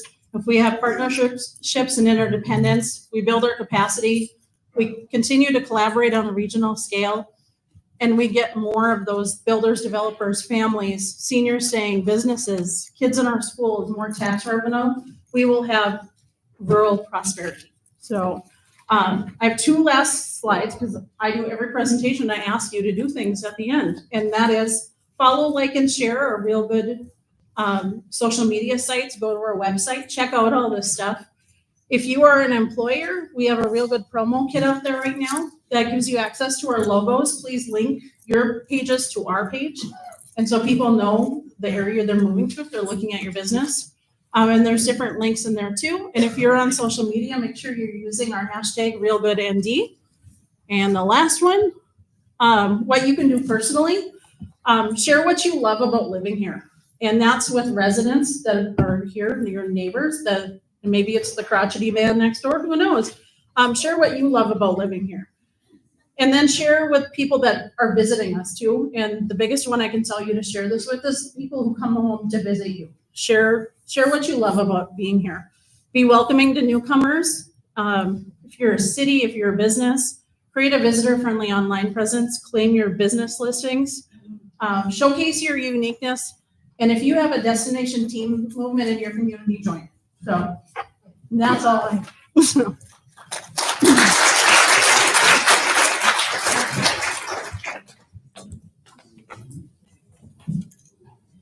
I think my husband might be the crotchety old man on the corner. Thank you so much for that, Kristi. I have the honor of introducing Congressman Armstrong. He is a lifelong North Dakotan who grew up in Dickinson. He spent his childhood on baseball diamonds and wrestling mats, and his true passion is outdoors. Armstrong attended UND, has both bachelor's and law degrees. Armstrong has served numerous volunteer roles, including fireman, coaching baseball. He has also been active in numerous charitable organizations. Armstrong served as a state senator starting in 2012 and later became North Dakota's lone member of the U.S. House of Representatives in 2019. He's currently a candidate for governor with the election on November 5th. And I have a real fun fact, and I don't really think you get to say this very often to a congressman, but I'm going to make it weird. Bring it on up here. Yesterday, it was his birthday, so I think we need to sing happy birthday to Congressman. Are you going to sing it to yourself? Oh, dear God, no. Okay, ready? Happy birthday to you. Happy birthday to you. Is this awkward? Oh. Make it more awkward. Happy birthday to you. You're not bad. Oh, it's You're great. not bad.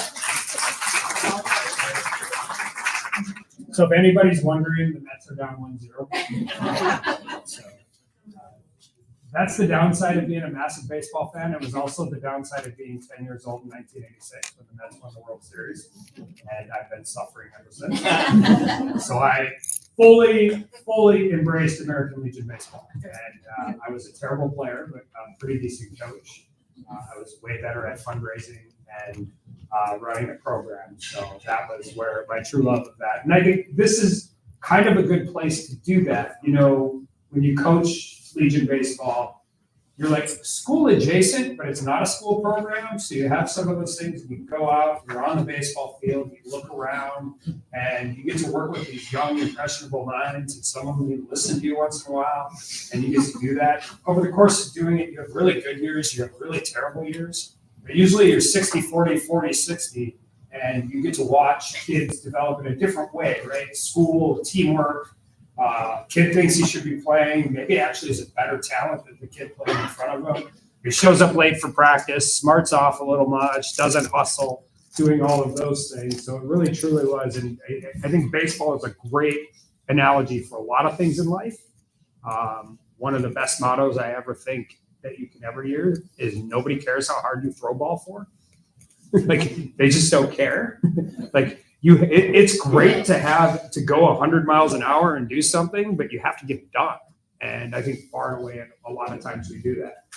But fast forward now to running for governor. My great lieutenant governor candidate, Michelle Strindon, is here. It's going to be the loss to the North Dakota legislature, particularly the House.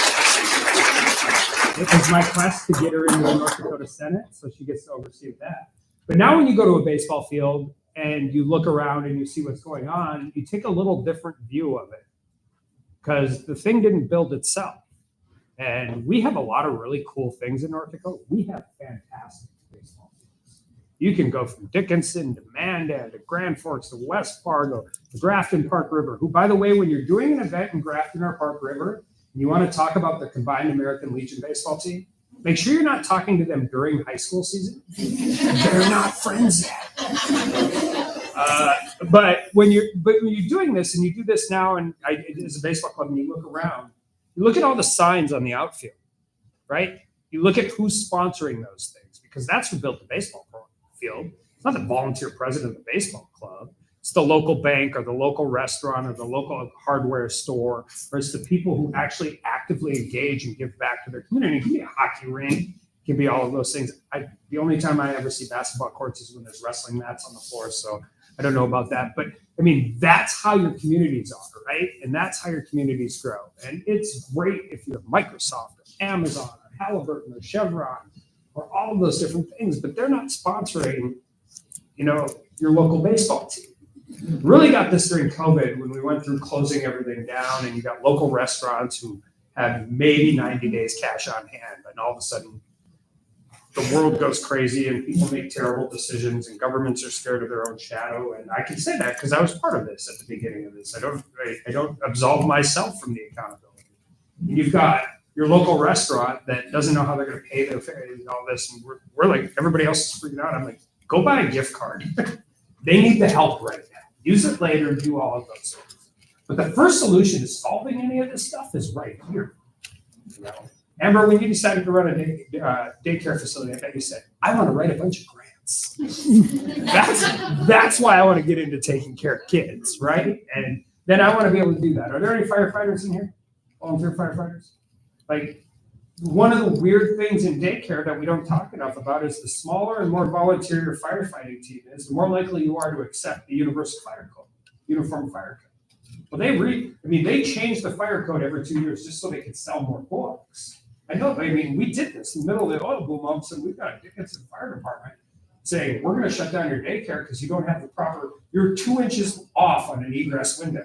Like, wait a second, we're in the middle of an oil boom. Like, we need daycare. And so dealing with this, so it's really fun to listen to everybody talk about the challenges that are here. And you might say that's weird. These are a bunch of challenges, but you're talking about things that are hugely, hugely important. And they start, to use another baseball analogy, you got to throw a ground ball and throw it to first base. Like, you're talking about appraisal gaps. None of the rest of it matters if nobody's going to carry paper on that new house. The community bankers aren't going to carry their own paper for 30 years. So if you build a house for $275,000 and it appraises at $175,000, you have a problem before you do anything else. And the rest of that always exists. Now there's some really, anybody seen how fast they can put an Arby's up now? Like I drove to Grand Forks one day and there was nothing there. I drove to Grand Forks like 36 hours later and Arby's was open. Like, there are cool and inventive ways to do some of this stuff. We just have to get really creative about it. And we got to figure out how to develop that. Lucky for us, we have a state bank. We don't want to compete with private business, but there are not a lot of local bankers that want to carry a paper because they can't sell it on the secondary market. We can figure out some of these things. I was just showing them. We're going to see it in real time because unfortunately the second hurricane is hitting in Florida probably as we speak. They're building Lego houses. They're building these houses out of resin. And down there, they really like it because they can withstand Cat 5. They go up quickly. When you finish them, they just look like anything else. They're also termite resistant, not as huge of an issue up here, but all of those things. How do we do these things? How do we engage in these things? How do we help all of you guys? But also from a state level, how do we make sure we're not placing it on the daycare or on the volunteer firefighter who happens to be on the city commission, who has to be on the EDC, who also owns the hardware store, has 3 kids in school, one's in hockey, one's in baseball, one's in volleyball, and the hot dogs are burning on the stove, they're 7 minutes late to everything, and then they're like, oh, you got to fill out 97 different pieces of paper before you can do this. Like, well, I got to go to work tomorrow, and I got to actually take care of the kids in my daycare. I got to actually go and work at the hardware store and hope we don't have a grass fire and have all of those different things.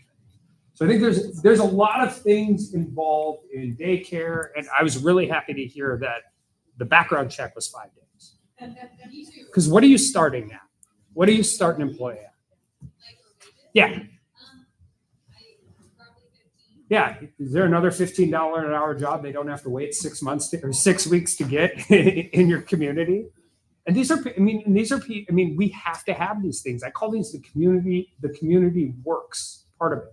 If you don't have teachers, if you don't have nurses, if you don't have cops, if you don't have all of those things, nothing else in your community works.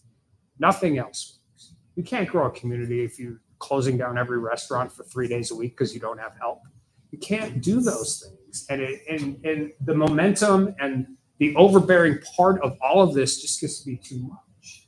So there's a lot of things we can do. I think the biggest issue is to make sure we know in concept that the program is a good idea. In implementation, we have to streamline this. We have to make it easier. We have to make it more successful. I am a huge fan of back-end auditing versus front-end bureaucracy. And it's okay, by the way, if you make a mistake.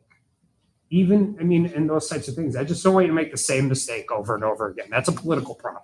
It's a political problem for you all to get the money again. It's a political problem for all of us who write the legislation to fund it, or the governor who signs the legislation to put it into law. But we have to start thinking about these things and getting creative.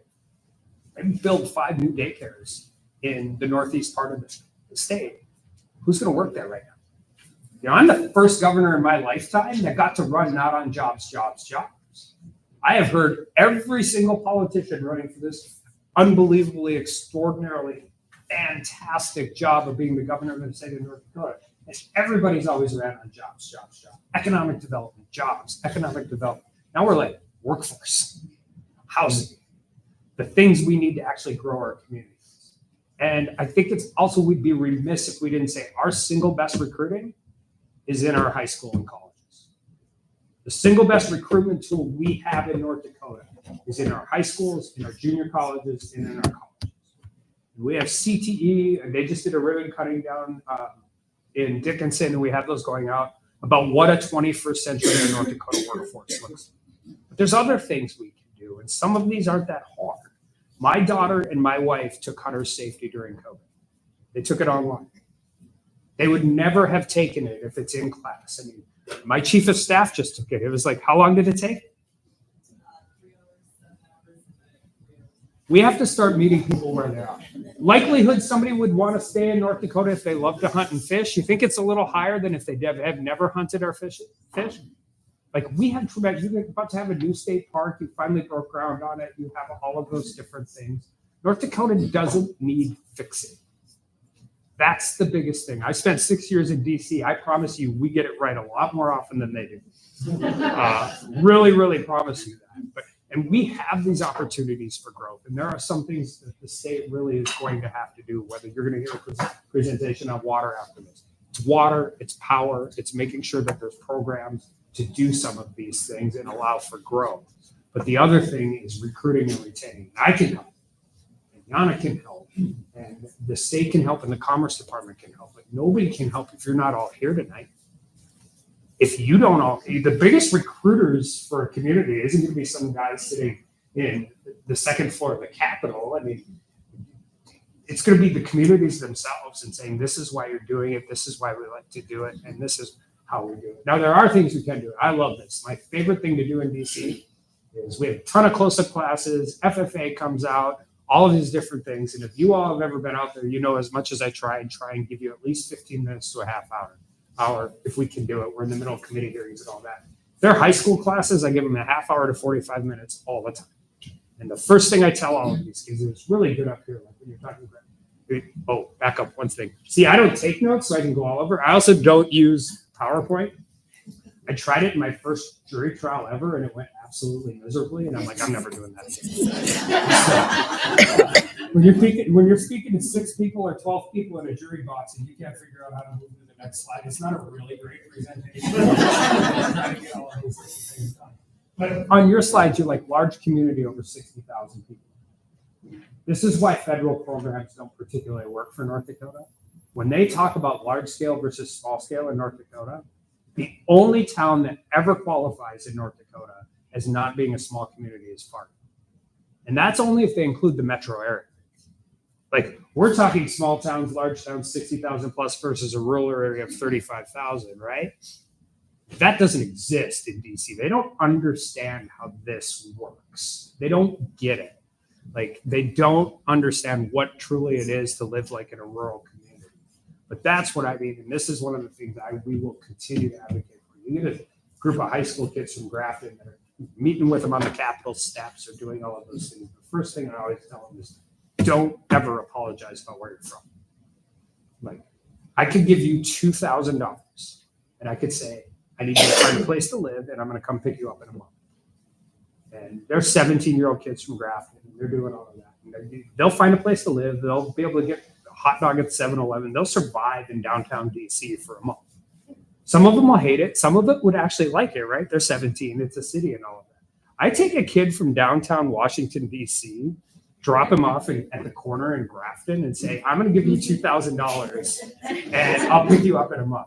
And if one of you all, out of the goodness of your heart, doesn't pick that poor kid up and take him home, a month later, I'll come there and they're still standing. There are tremendous, tremendous things that our kids learn and that we know about being in small towns. And they should always be proud of it. And we should always be trying to recruit them back and to do those things. And it doesn't have to be here. It can be like, if you're in West Fargo and you want to move to Grafton, great. I just want you back in North Dakota. We'll figure out how to do it. But I also think that's something that we missed a little bit over the last 12 years. You know, North Dakota has grown. It's got younger. We've had tremendous opportunities. I was in Dickinson in 2010 when the rest of the world was in a recession. Like literally the entire world is in a recession except for North Dakota. Except for North Dakota. And that has continued on. And it's not just the oil business. Our tech sector is great, our unmanned aircraft, our military presence, and all of that. So we have grown, we've gotten bigger. But for all the growth in West Fargo, all the growth in Grand Forks, all the growth in Dickinson, Watford City, Williston, there are a whole bunch of communities in between that either have shrunk or are just hanging on for dear life. And that's part of the culture, and that's part of the attitude that we have to bring back. So there are simple things. Get more kids involved in hunting and fishing when they're 10 and 12 years old. Every hunting group I speak at, turns out I get invited to do a lot of those. And it's the only message I get. I go, if your kids are done or if you're whatever, if you don't have any, take a kid hunting. Take a kid fishing. Teach them about the outdoors. You got snowmobiling, skiing, and all of the different things that, because there truly are. Every kid when they're 18 wants to go somewhere else. 18-year-old kids in New York think New York is boring. Like that's part of being 18 years old. Like all of that. Let them spread their wings, join the National Guard, go to college, get a job, do all of those things. But we want them to know that when they're ready, they're welcome. And they have jobs and they have opportunities and they have housing. It's not just, and some of it is like, we talk about we can't build houses. We actually can. Some of the finish work and the trade work is really hard to get done. But we also have to offer some of these contractors because the Grand Forks has how they're building houses. Fargo has been.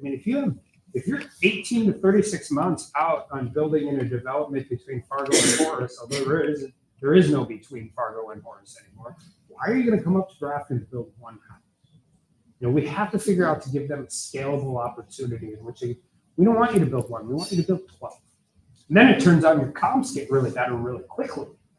So we got to figure out the front end carry. We got to figure out some of those things, and we got to look at things a little bit outside of the box. Janne texted me during this and said there's 600%, lumber costs. Well, good. Let's buy a Lego house and see if it works. If it can withstand a Cat 5 hurricane, I'm assuming 20 degrees below zero hold up okay. And when you finish it, right, you can do all of these things. So I have the luxury of running after serving in the legislature in 2012 and doing all of those, as North Dakota has been on this tremendous run. And we have $10 billion in assets state bank in North Dakota, $10 billion in the legacy fund, almost $8 billion in the Common Schools Trust Fund. We have all of these tremendous opportunities. But at this time now, I get the opportunity. We've had visionary things, and I hope to some degree or another people think I am that as well. But I want to get a lot less aspirational and a lot more operational. Because now we know what the problems are. We know how to develop them, and we know how to do it. And it's easy to run on jobs. Like economic development, stimulate some things, try and recruit a business to come here. But if I recruit a business into this area that's going to employ 500 people, can we do it? Like I'm asking, like in all honesty, like we don't have anywhere we don't have the workforce. We don't have the places to do it. But you know what we do have? We have great core communities who really care about their area, their citizens, and making sure that they grow and expand. So what we need to do is we need to figure out how to get more Walsh County deputies. The types of things that you really have to have. If you don't have access to healthcare, you don't have good teachers and good class sizes, and you don't have you know, those basic fundamental needs in your community, it's really, really hard to grow. Daycare. You know, how do we do those things? But I can't just build them if I don't know who's going to work there. I mean, but what we can do is help for the cause and figure out that this is actually a workforce issue. Because if you, I mean, and this is what happened in Western North Dakota. You have 2 kids under the age of 6, and your spouse gets a job in the oil patch. It's a lot easier for you to stay home with your 2 kids, which, by the way, if anybody wants to do that, God bless them. My mom was a stay-at-home mom. She went back to work after we went to school, and I'm truly blessed to have that. But you shouldn't be forced to have to do that because there's either no daycare slots or you can't afford it. Or it's cheaper for you to stay home than to go to work because of all of those different things. But the burden shouldn't be on the family and the burden shouldn't be on the provider.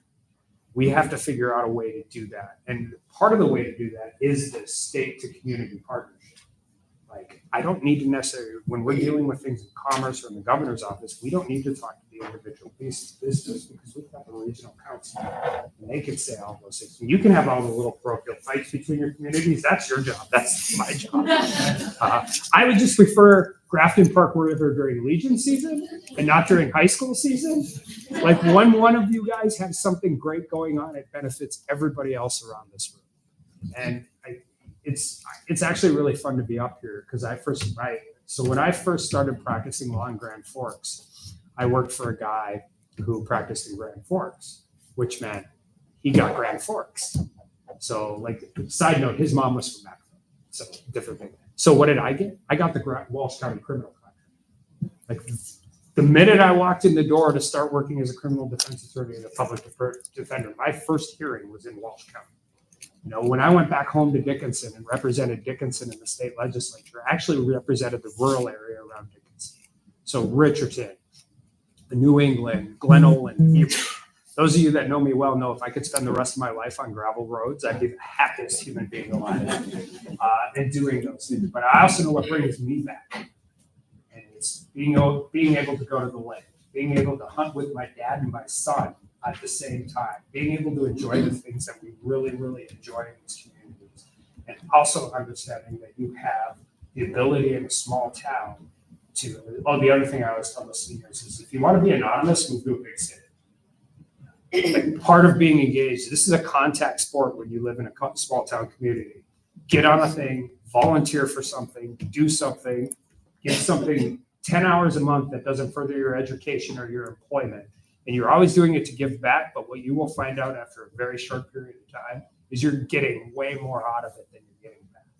And you're making connections you would have never made in your friend group at high school, or you would have never made on your curling club. You're meeting people you would have never got to meet. Volunteer at the church daycare. You know, volunteer coach a youth team. Do those things. And when you can get people actively engaged in that part of it, you get them to give it a sense of the fabric and the fiber of what is going on and all of the challenges you face. The challenges you face are great, and they're huge, and they're significant, and you guys fight them every single day. But they're a lot better than every single kid graduating from high school and leaving because they don't even have an opportunity. What we don't want to do is frustrate the ones that want to stay from being able to stay because we can't provide the basic resources you need to grow. And so we have real opportunities to do some of those things. And it's a lot like strategic planning, and it's a lot like marketing, and it's a lot like advertising. You can't do them all at once. We just have to figure out. I think we've done a good job on some things. Mental health, you know, recognizing that daycare is really, really a huge issue, those types of things. Now we got to figure out how we take them from concepts to actually deliver them so they can get done quicker. By the way, the benefit is if you do it quicker, it's cheaper. Anybody who's tried to build a house before COVID and after COVID, like, if you wait, you have real problems, like the supply chain, all of those different things, but also you get the opportunity cost because the sooner it opens, the sooner you can move to the next thing. So it's been really fun to listen to all of this, and I'm glad because I've been campaigning in one way, shape, or form since the end of January. And we talk about this stuff all the time. Turns out we've been getting it close to right. At least we're really good at identifying the problems and the challenges we face. But they're great challenges to face because I think if anybody who's been here for a long time, 20 years ago, these were challenges we'd have loved to have. Right? 20 years ago, there's challenges we'd love to have. We're trying to figure out, like, everybody's worried when the last gas station closes down or when the last restaurant closes down and then Gas station expands because it's the only place you can get a sandwich. We don't have those things here anymore. We have different challenges, and they're immense, and they're things we absolutely have to concentrate on. But they're better problems than just a strategic aging community, and a community that's getting smaller, and a community that's getting older, and the workforce demographic, and all of those different things. So we should embrace them. We should figure out a way to solve them, and we should figure out a way in which government can do what it can do. And instead of being the gatekeepers to everything, we have to work on being the facilitators of what we really need to help our communities grow. We're going to ask for your help. We're going to ask you for cooperation. We're going to ask you to tell us when we have a good idea, but we're not getting it. We're not getting the execution right. And it's okay to tell us when we had a bad idea. We have to I mean, if we're going to try new things, we're not going to be right all the time. And that's one thing I will tell you. I think my unique political skill is I spent a lot of time as a public defender, which means I fight and lost a lot. But turns out, a lot of times the guy sitting next to me was pretty guilty. See, there's a video. So I am fully, it's unique in politics, and I've learned this a lot in DC. Very few people ever want to pick fights that they can't win. I'll pick a fight we're going to lose if it's a worthy fight to have. And I know you have representatives up here in both chambers that are in the same boat, because sometimes you don't win it the first time. But all of a sudden, 2 years later, you get a little piece of it. And then 4 years later, all of a sudden now you've got it. Did it happen fast enough? No. Well, welcome to government.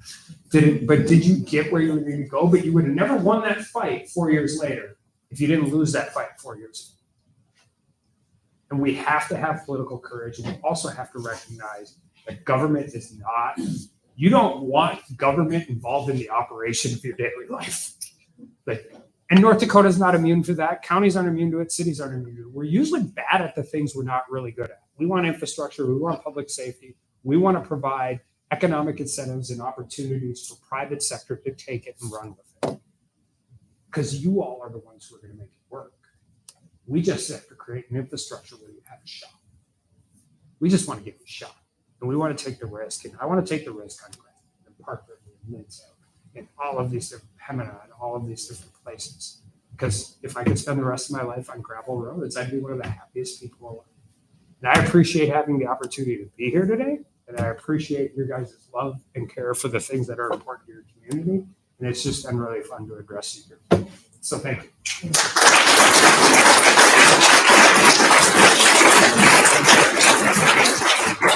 I really have a feeling those Lego houses would be legit. Have you ever stepped on one of those? Right. I didn't have a Ring camera for a long time, so I just would sprinkle them across the windows and things like that.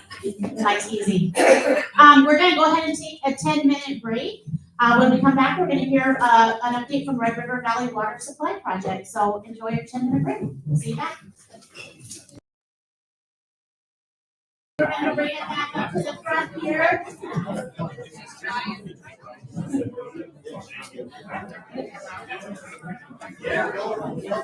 You were able to pull that up. What that? Okay, It's probably the everyone, biggest we're I gonna can start do. back up here. This year. Oh, move that there. Yeah. It is Todd from the Red River Valley Water Supply Project with an update. Todd, it's all you. Good evening. What a beautiful town, huh? It was great driving in here. I'm Todd Keelan. I'm actually the city administrator for the city of Grand Forks. However, Grand Forks is one of the main sponsors, along with Fargo in the Peter Metro, for the Red River Valley Water Supply Project. I have Shawn, Gaddie, who's also supporting the project from East West, and then Steve Beering and Associates. So they've been doing a lot of work both on the project itself, financial aspects of it, and finally user outreach. They've been doing a lot of work on that too. So we want to provide you an update. And City of Grand Forks, specifically, we've been working significantly with the rural water entities in Northeast North Dakota. How can we move forward with the Red River Valley Water Supply Project, which really is an important drought resilience, maintain our economic viability over the next 50 to 100 years. So we've been working with how do we support not only Grand Forks, but also Northeast region and the rural water systems as part of this project. So I think Steve and Shawn are gonna talk a little bit about, some thoughts and ideas that we have with that. We have to give a big thank you. We have many legislators here, today. We have to give a big thank you that, this is about a $1.2 billion project. The state has committed, up to, $953 million as part of a 75%, 25% local cost share. So the state's picking up 75%. We mentioned the Bank of North Dakota, and it's critical importance. And we keep going back to the Bank of North Dakota well to try to make things happen. Well, here's one more project where we're getting, on our 25%, we're getting low interest, long-term debt financing. So 40-year term financing at 2% on this particular project. And the Bank of North Dakota has even agreed to do some debt sculpting on it, which is even further enhanced it. So we really got to thank our state legislature for doing some incredible work, making this project affordable for us, so that when we do need it in our future, it will be there for us moving forward. I want to give another thank you to Senator Hoeven. Senator Hoeven is working, and these gentlemen will go over what he's doing. He's working hard on federal aspects of this project. So he's submitted a bill, and they call it the NDOS. And really that's beneficially using some of the garrison diversion federal works as part of this project, which will save capital costs with pipe and operating costs because we won't have to pump as much.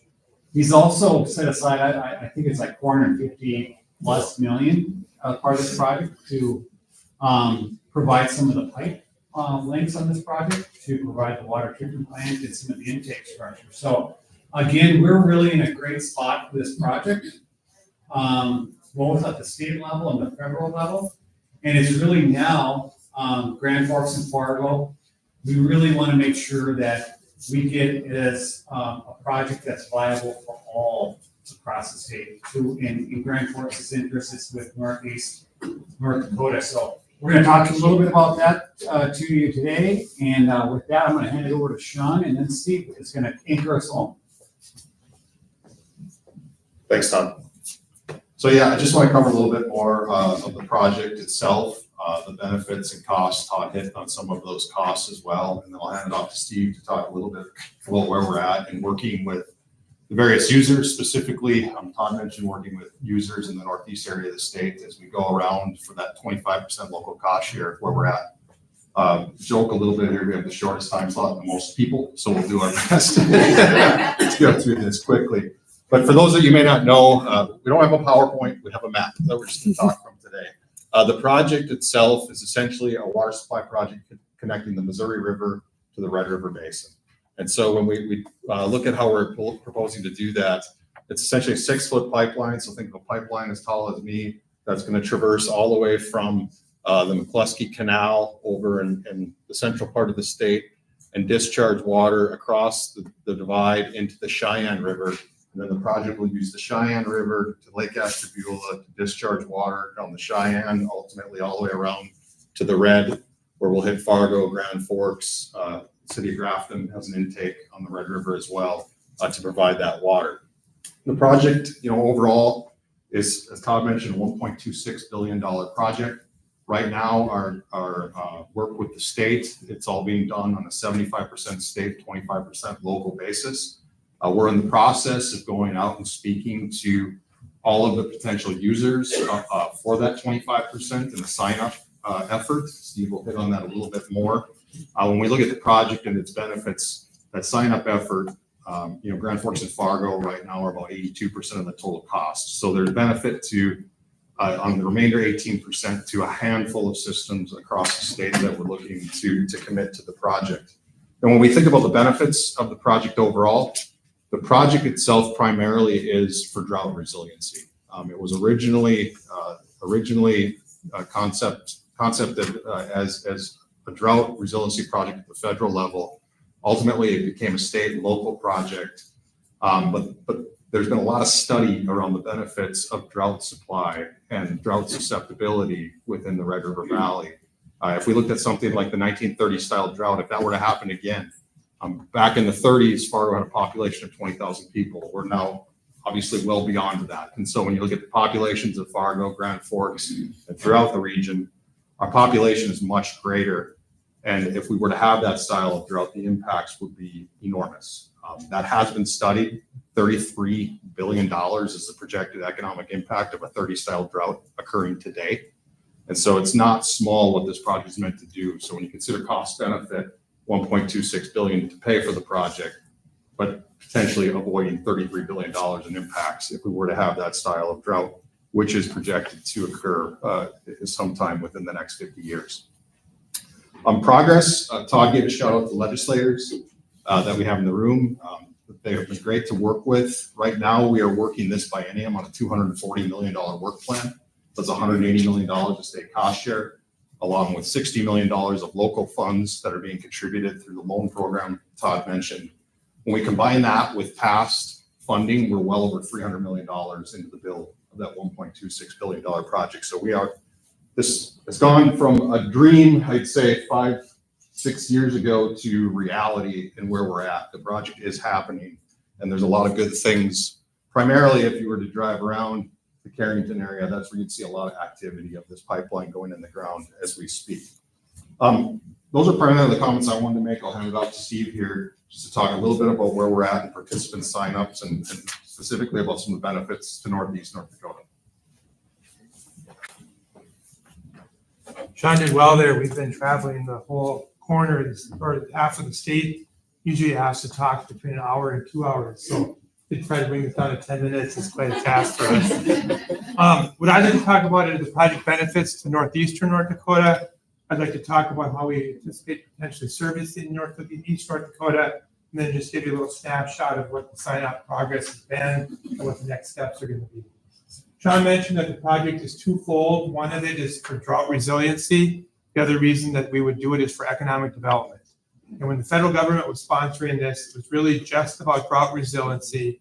So when it became a state and local project, we were tasked with going from every system from the Missouri River to the Red and every system from Canada to South Dakota and asking them, do you have enough water for major industrial development? If we look at this corner of the state, certainly for Grand Forks and for Grafton, because they're on the surface water and because those surface waters are so susceptible to drought, them signing up for it is essentially a no-brainer. What they're doing is buying themselves an insurance policy of when the drought hits, they'll have enough water that will be reintroduced into the Red River to feed their intake.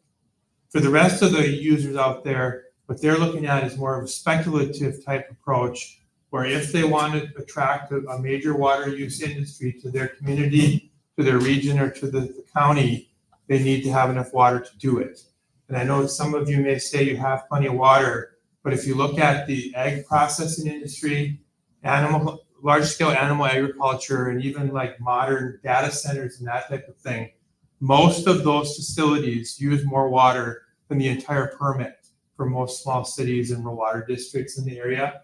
And so if we're going to attract those things and be ready for them, we need to have enough water to do it.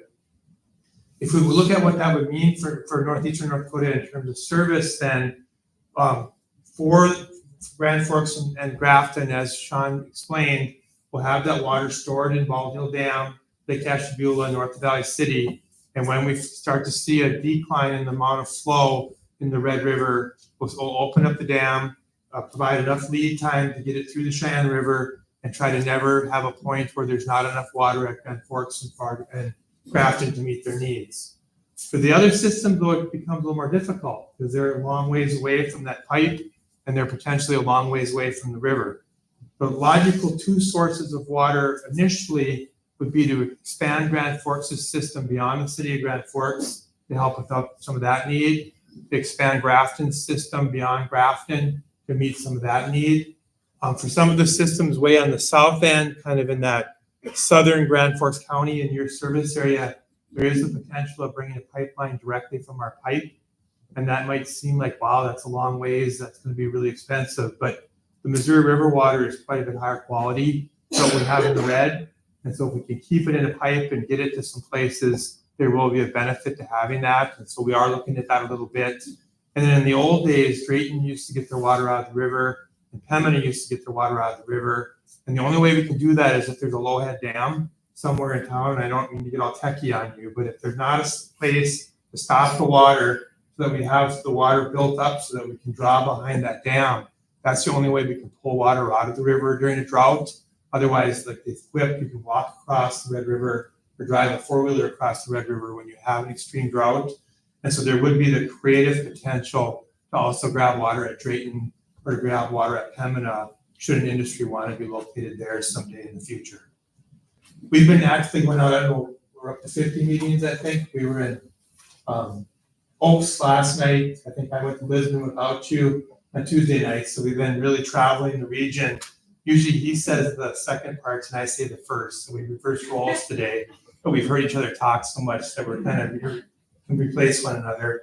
Right now, because Grand Forks and Fargo are the basis for the project and represent 82%, they're all in. We do have Mayville signed up and Hillsborough signed up for the project. They both have sufficient groundwater to meet their long-term domestic needs, but they know they don't have enough water for large-scale industry. Carrington on the pipeline is signed up. They would also be an industrial user. And then Valley City on the Cheyenne River is also signed up, and they're kind of a dual approach where they will need water during a drought, but they get their water from the Cheyenne River and from Lake Ashtabula, but they also want to be prepared for industry. We anticipate having final signups for this project by probably mid next year, and we do anticipate that we're going to sell the project out, and so all of the water will be nominated for. So we'll be traveling the region and continuing to talk to everybody. We've been told we can provide as much information as anybody asks for, but we can't twist anybody's arm. So we're not applying any pressure to anybody. We're just providing an opportunity for the process. And in closing, one of the big reservations that many of these small systems have is that it's going to cost a lot of money to them, and they don't know if they're going to get an industry in place. And Grand Forks and Fargo have been listening. I'm going to roll this out on a really high scale because I don't want to get in trouble. But Fargo and Grand Forks came together recently, I think actually with the idea of Mayor Boczynski from Grand Forks, and they're going to add an insurance policy to this project. And what that means is that they're going to encourage people to sign up today with the idea that further down the road, and we don't know the details of exactly what that would look like, but if they get to the point where it just doesn't seem like industrial development is imminent for that area, or if it just is no longer affordable for that area, that there's going to be an off-ramp for those small systems to be taken out by Grand Forks and Fargo. And I don't know all the details for that, and if I said too much, I'd probably be offering too much, but the bottom line is those big systems have really listened to the small systems, and we haven't even rolled this out to the masses yet, but we are looking at having that off-ramp to the small systems so if they commit today that they won't have long-term risks if things don't remain positive within their community or within their county. The reason that Don was kind enough to let us present is that we have been reaching out to some of the counties as possible participants in the project, and we haven't made a full injection into the Northeast counties yet, and so we'll likely be reaching out in the near future to do that as well. With that, on behalf of Todd and Shawn, we really appreciate the brief opportunity to present. This has been neat to see all the positive things happening in Region 4, and I commend you for having to get together with this. Thank you. I was just gonna add one more thing, another hat that Amy and Lakota wears is, we also called her, this is a slightly fabricated story, but we also called her and said, hey, who could we talk in Lakota to about water supply? And it was her as well.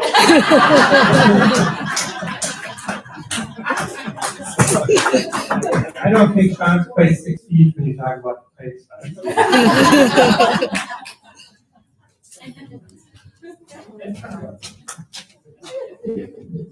Thank you so much. I'm going to introduce our legislative panel. As I do, please feel free to walk up here and take a seat. Senator Janne Myrdal is the moderator. Senator Myrdal has been in the Senate since 2017 and has been a homemaker and farmer. She has served on several local and state and national organizations about social services, Concerned Women for America, ALEC Rural Caucus, and North Dakota Legislative Pro-Life Caucus. Representative David Monson. Representative Monson is a farmer and a retired school administrator and insurance agent. He has served on many boards for education, church, insurance, wildlife, agriculture, township officer, and career and technical education. He holds an associate, bachelor's, and master's degree from UND. He's been in the House since 1993. You can make your way up here, I promise. He's not here. Oh, he's not here. Okay. Neither is Scott Myers. Oh, okay. Save 30 seconds. Yes, we can. Okay. Representative Emily O'Brien. I'll just keep skipping here. She's here. Okay, Emily. Okay. Representative O'Brien has been in the House since 2017 and is a self-employed. She holds a bachelor's degree from UND. How about Representative Jared? He's here. Yay, Jared! Representative Hagert is a farmer and small business owner as well as a township supervisor. He has a bachelor's degree from NDSU and has served in the House since 2021. Thank you so much.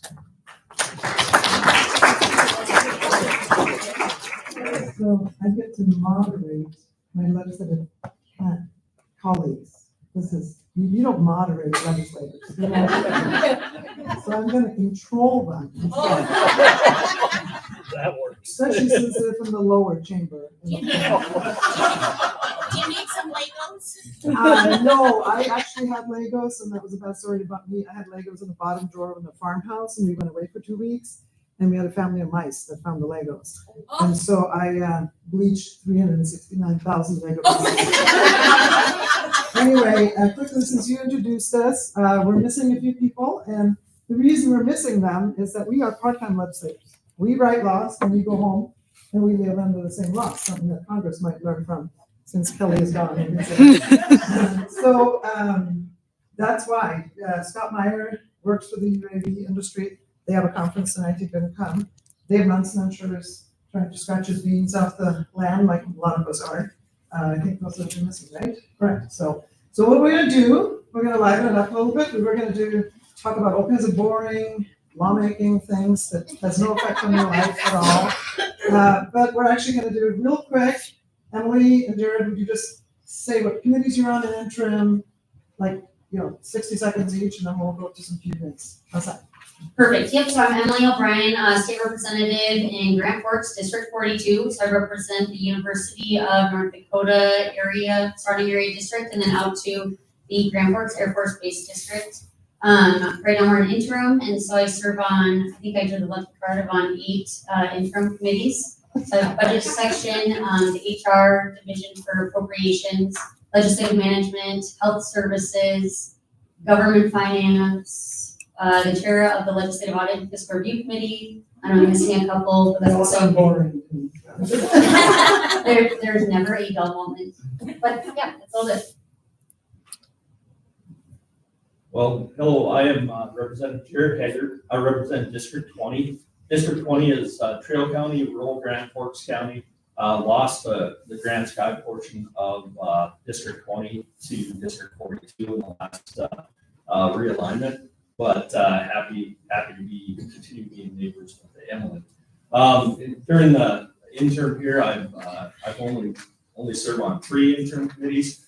I chaired the interim tax committee, was on the tax policy advisory committee, and also the water topics. So all of them, not much going on. And you all know me because this is the district that I serve. And something Jared didn't say is that he stole 5 of our townships from Walsh County.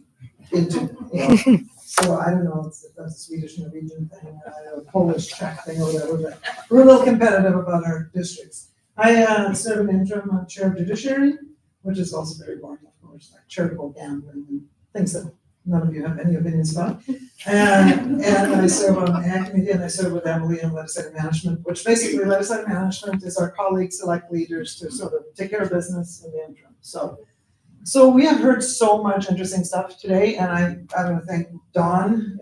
She and I vent at each other quite often on the phone. We agree most of the time, sometimes not, but that's okay. That's North Dakota way, right? So I just would rather just have some Q&As. What do you guys think? Yeah. And let's take another 10 minutes or something tonight, and then get you guys home before it gets dark and the deer are on the road.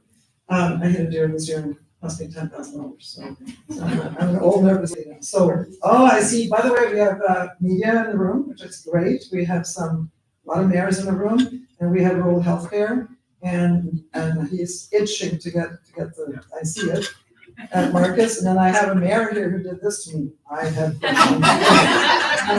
Okay, so get ready, guys. Okay. Was that your dad? Oh, could you imagine? Yeah. It's not perfect. Well, I better get on there before Dan does. So. Thanks for coming. I actually like the Q&A. I thought that presentation on daycare was amazing, and it isn't just because we're gathering our feet in Park River, and we think that the state matching grant is something that we were excited about until we found out that it was required to be a licensed daycare. How many of our daycares are licensed?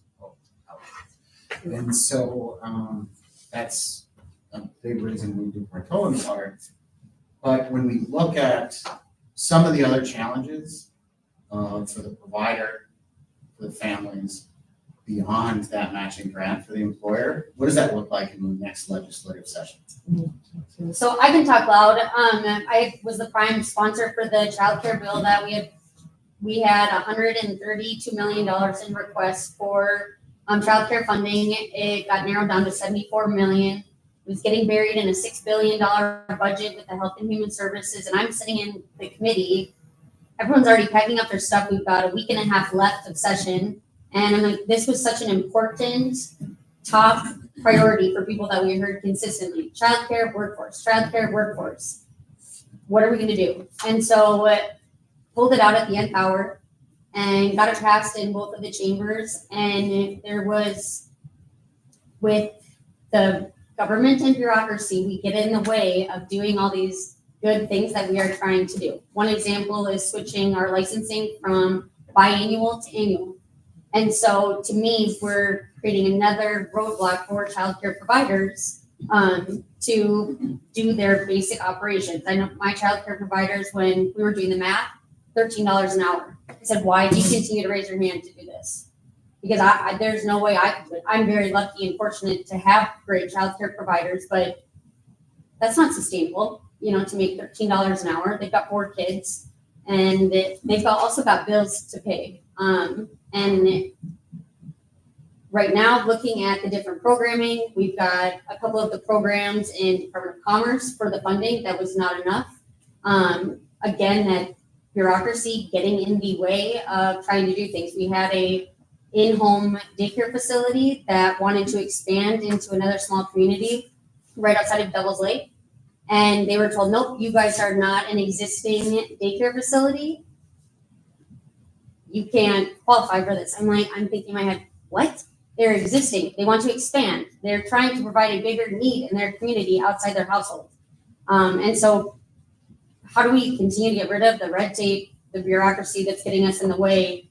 How do we pivot? How do we get creative, not get more policies put in place that are burdensome? Okay, more questions? Should I just go to Mayor? Go to Mayor Dan.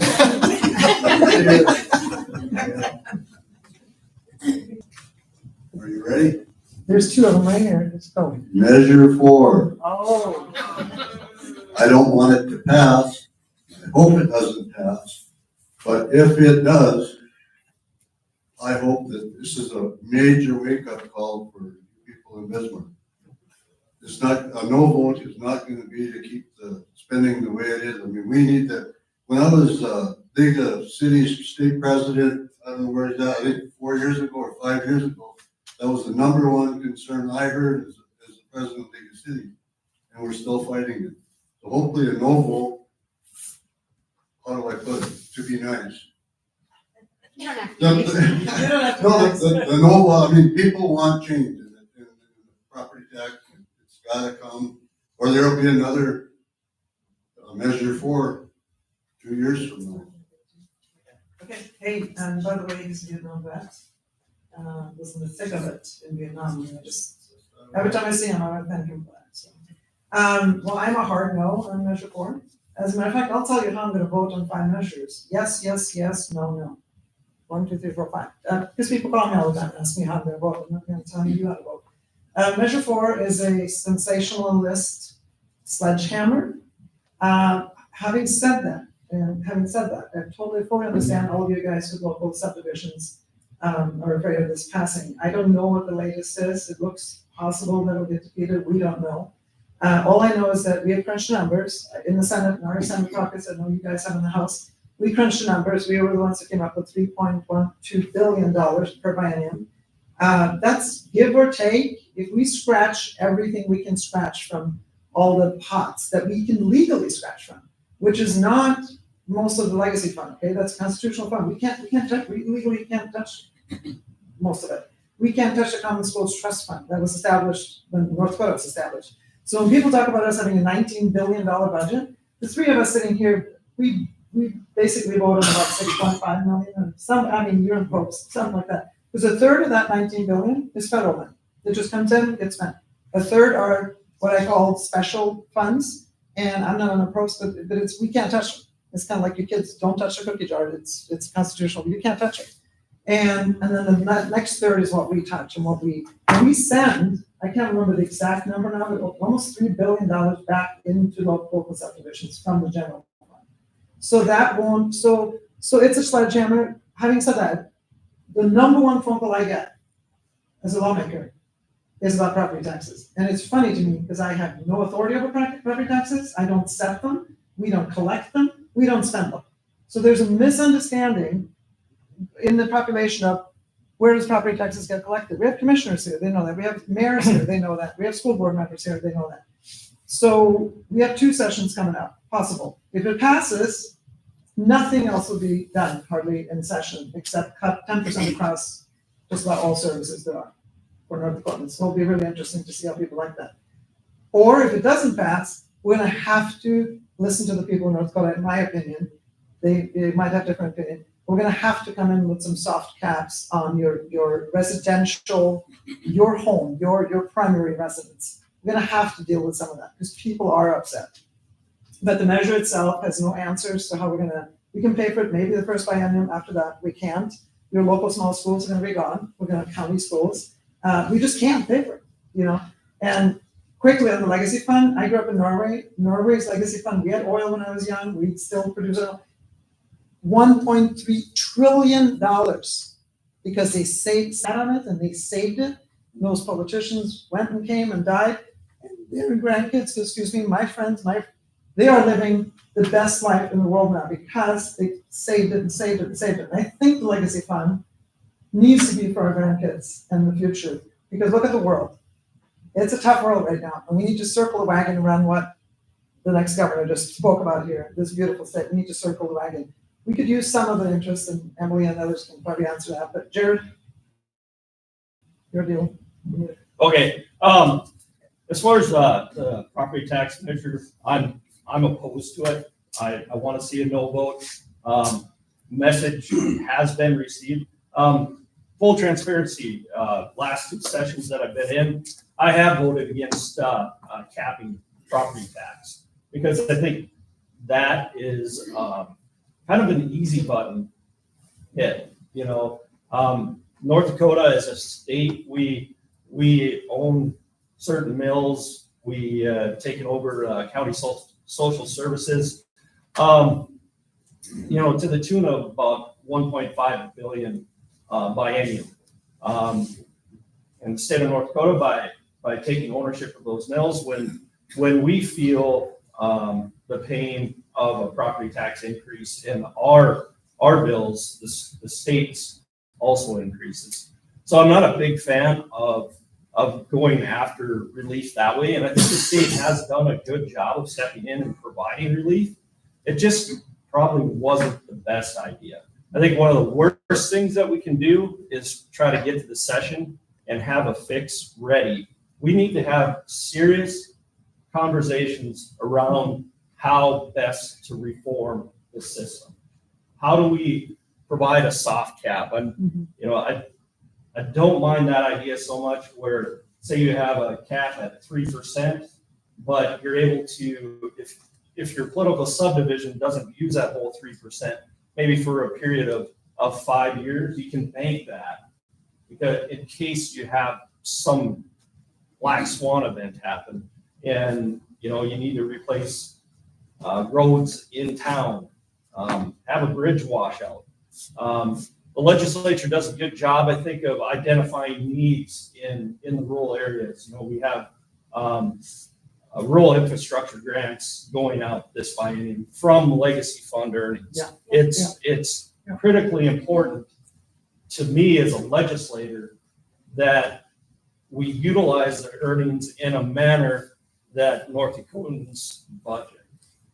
And that's what I really like about how we've approached it, because it's got to be in the bank before we allocate it, so we know what is there, and we're not taking a shot in the dark.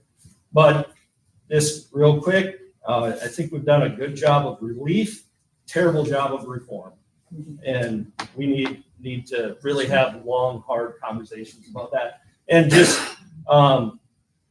I've heard that there's over 40 bill draft requests on the tax side alone for this upcoming session.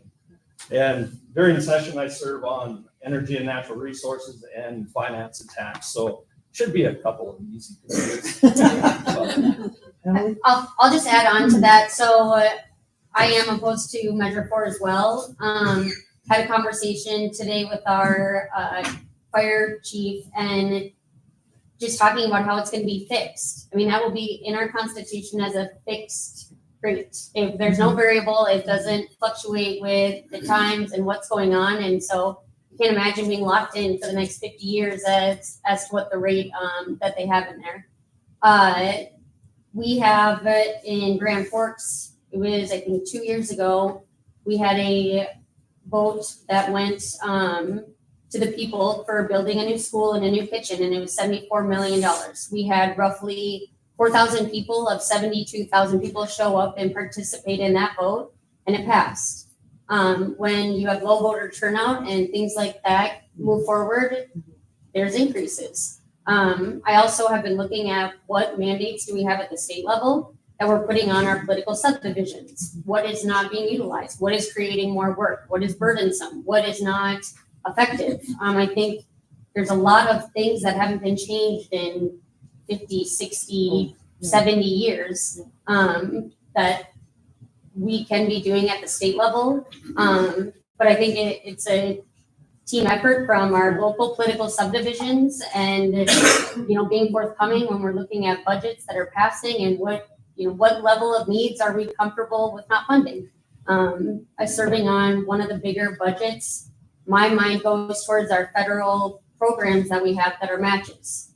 And then in a previous career, looking at the grants. Okay, so they get these programs. These are the dates for the programs. Well, now all of a sudden, Measure 4 passes.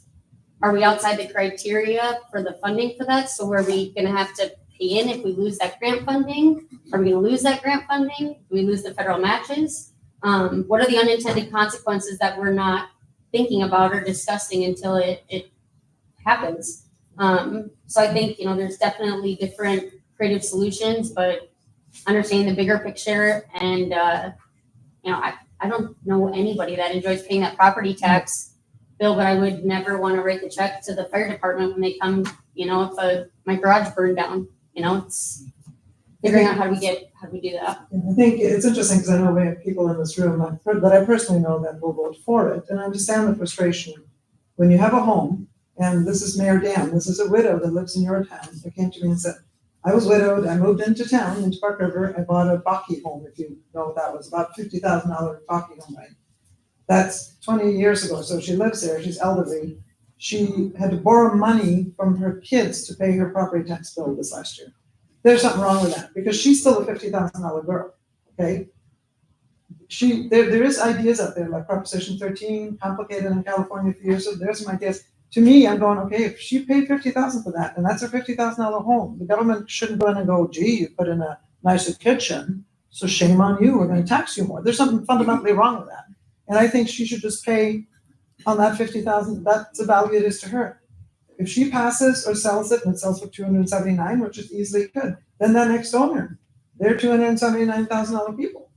They bought that. So maybe those are some ideas to leave it frozen. There's a lot of ideas out there, and I think we have to be real about that because it is frustrating for most of us that are younger or have the opportunity to still work and we can pay that tax, but like Mayor Dan said, I mean, there's a lot of elderly people that live in small, beautiful homes in our rural districts that just frankly can't afford it. So it's a serious conversation that we promise as lawmakers that we will have this next session. But if the measure passes, we won't have that conversation. We will have to just take over and cut. And the sponsor of the bill, I know him, he said to me, just a quick story, my 2 sons came home to farm. Billy Bob in California is gonna look at North Dakota and go, heck, there's no property taxes. I got like $30 million extra. I'm gonna go up in the Red River Valley and buy land, and farmers here I'll buy for $30,000 an acre. We just recently had something sell for $16,000 an acre. That's even hard enough for young people to get into farming. He's gonna buy it for $30,000 an acre. My sons are not gonna be tenants. They can't afford that.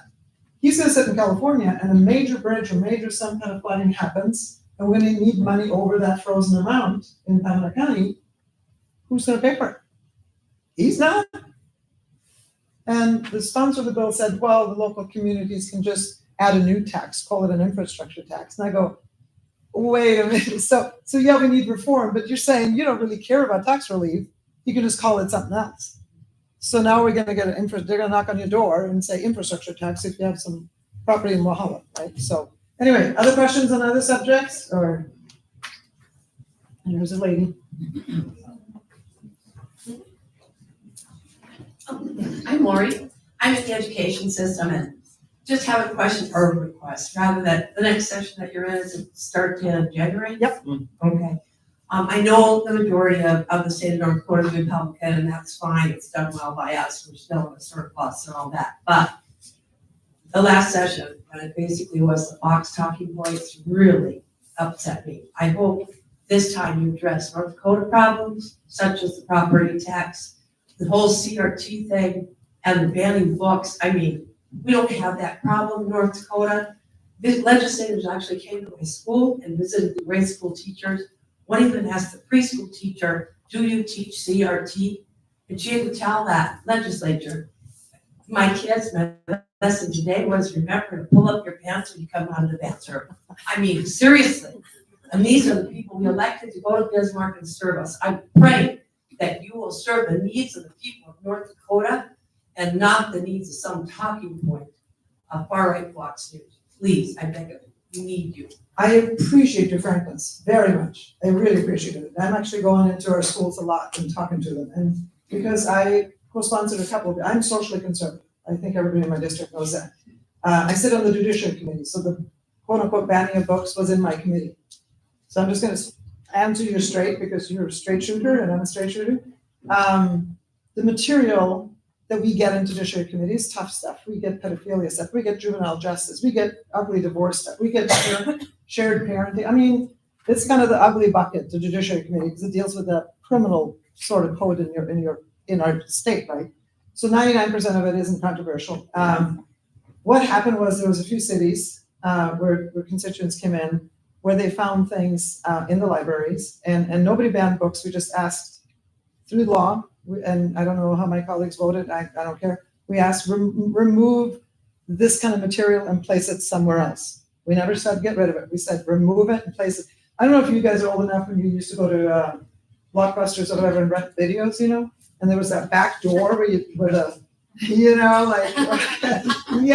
door, don't get too close because somebody might think you're nuts, you know? And these guys and gals will go back and look at that, they're getting the porn stuff. That's age appropriate, right? So we asked, and some of the books, ma'am, that I saw that came right out of certain libraries, I'm not gonna name those towns, and I've seen a lot. I almost threw up from what I saw. Was this in a public library or a That school library? one was a school library, 2 were public libraries, and it was in a children's section, and yeah, exactly. And I think they probably know better than someone off the street. When the parent brings it in and can't get an answer, I said, a decision, I have to deal with it. We might disagree or whatever, but nobody banned books. I just think pedophilia and pornography, and there was severe pedophilia, belongs in the home, if that's what you want your kids to see, not under taxpayers' stuff, place it somewhere else. Other issues, I think, we deal with every issue, whether it's economic or whatever, and we can agree or disagree, but there are a lot of difficult issues. And I'm meeting with the superintendent actually next week on some stuff, because he's upset too. You guys think we teach, I don't think we do it in rural North Dakota, but some of our cities, and I can prove it, had some of the worst things I've ever seen in my life. We trust the people Yeah. you elect Yeah. to do their job But and stay out of it. Yeah, no, but the one thing that I committed to when I ran, you can do whatever you want after you're 18 or 21 or whatever. You're a child in my judiciary committee, I'm gonna protect children. That's why we run for school boards and you elect them to school boards, to make those decisions for the community. We have to agree to disagree on that one. Any other issues? Yes, ma'am. Sir, go ahead, you got the mic. Well, I got a question. We've heard a lot about the challenges that the rural parts of our county, I'm from Grand Forks, very well for president of the Chamber of Commerce. We have an infrastructure set up in our community where we have 50 different organizations that are working on these problems. These problems are very complicated and very difficult. And you've seen tonight how many people in the smaller communities around Grand Forks, which we rely on, because they're part of our trade area, they're very important to Grand Forks. You've seen how these people have to wear 10 hats in some of these communities. And the Regional Development Commission exists to take some of that pressure off. I'm the vice president of that board. And one of the challenges we have as a Regional Development Commission is just capacity to try to serve the needs of these 47 communities in this region.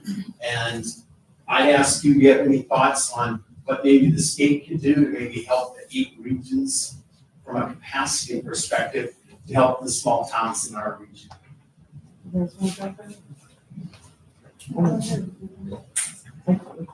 I can start it if you want to, because I'm working on it. Go ahead. Okay, so I love what you said, because the legislative body created the regional council. Red River is one of them, right? And Don and I have talked about this. So if the legislative body creates something and says, you need to do this, but see you later, I'm not gonna give you the money to do it, that is a tremendous frustration, more so in a rural area. And I have to say, Emily represents Grand Forks, a part of Grand Forks. We are most of the people that come to the Literate Center, right? Like we come down, I go to TGMS too much. And other coffee shops, whatever. But we come, we go there and shop, so we bring our money into Grand Forks. And sometimes in the setting of a legislator, I'm gonna be honest, there's some battles between the urban and the rural, because there's more urban lawmakers than there's rural lawmakers. So we have to be a lot louder than these guys. Anyway, but it's frustrating. So how do we balance that? And so I love that question, because how do we balance that? Because we said we need rural development. And I'm gonna be honest, I sat on the Rural Development Council for Governor Bergen for 7 years on commerce. I quit.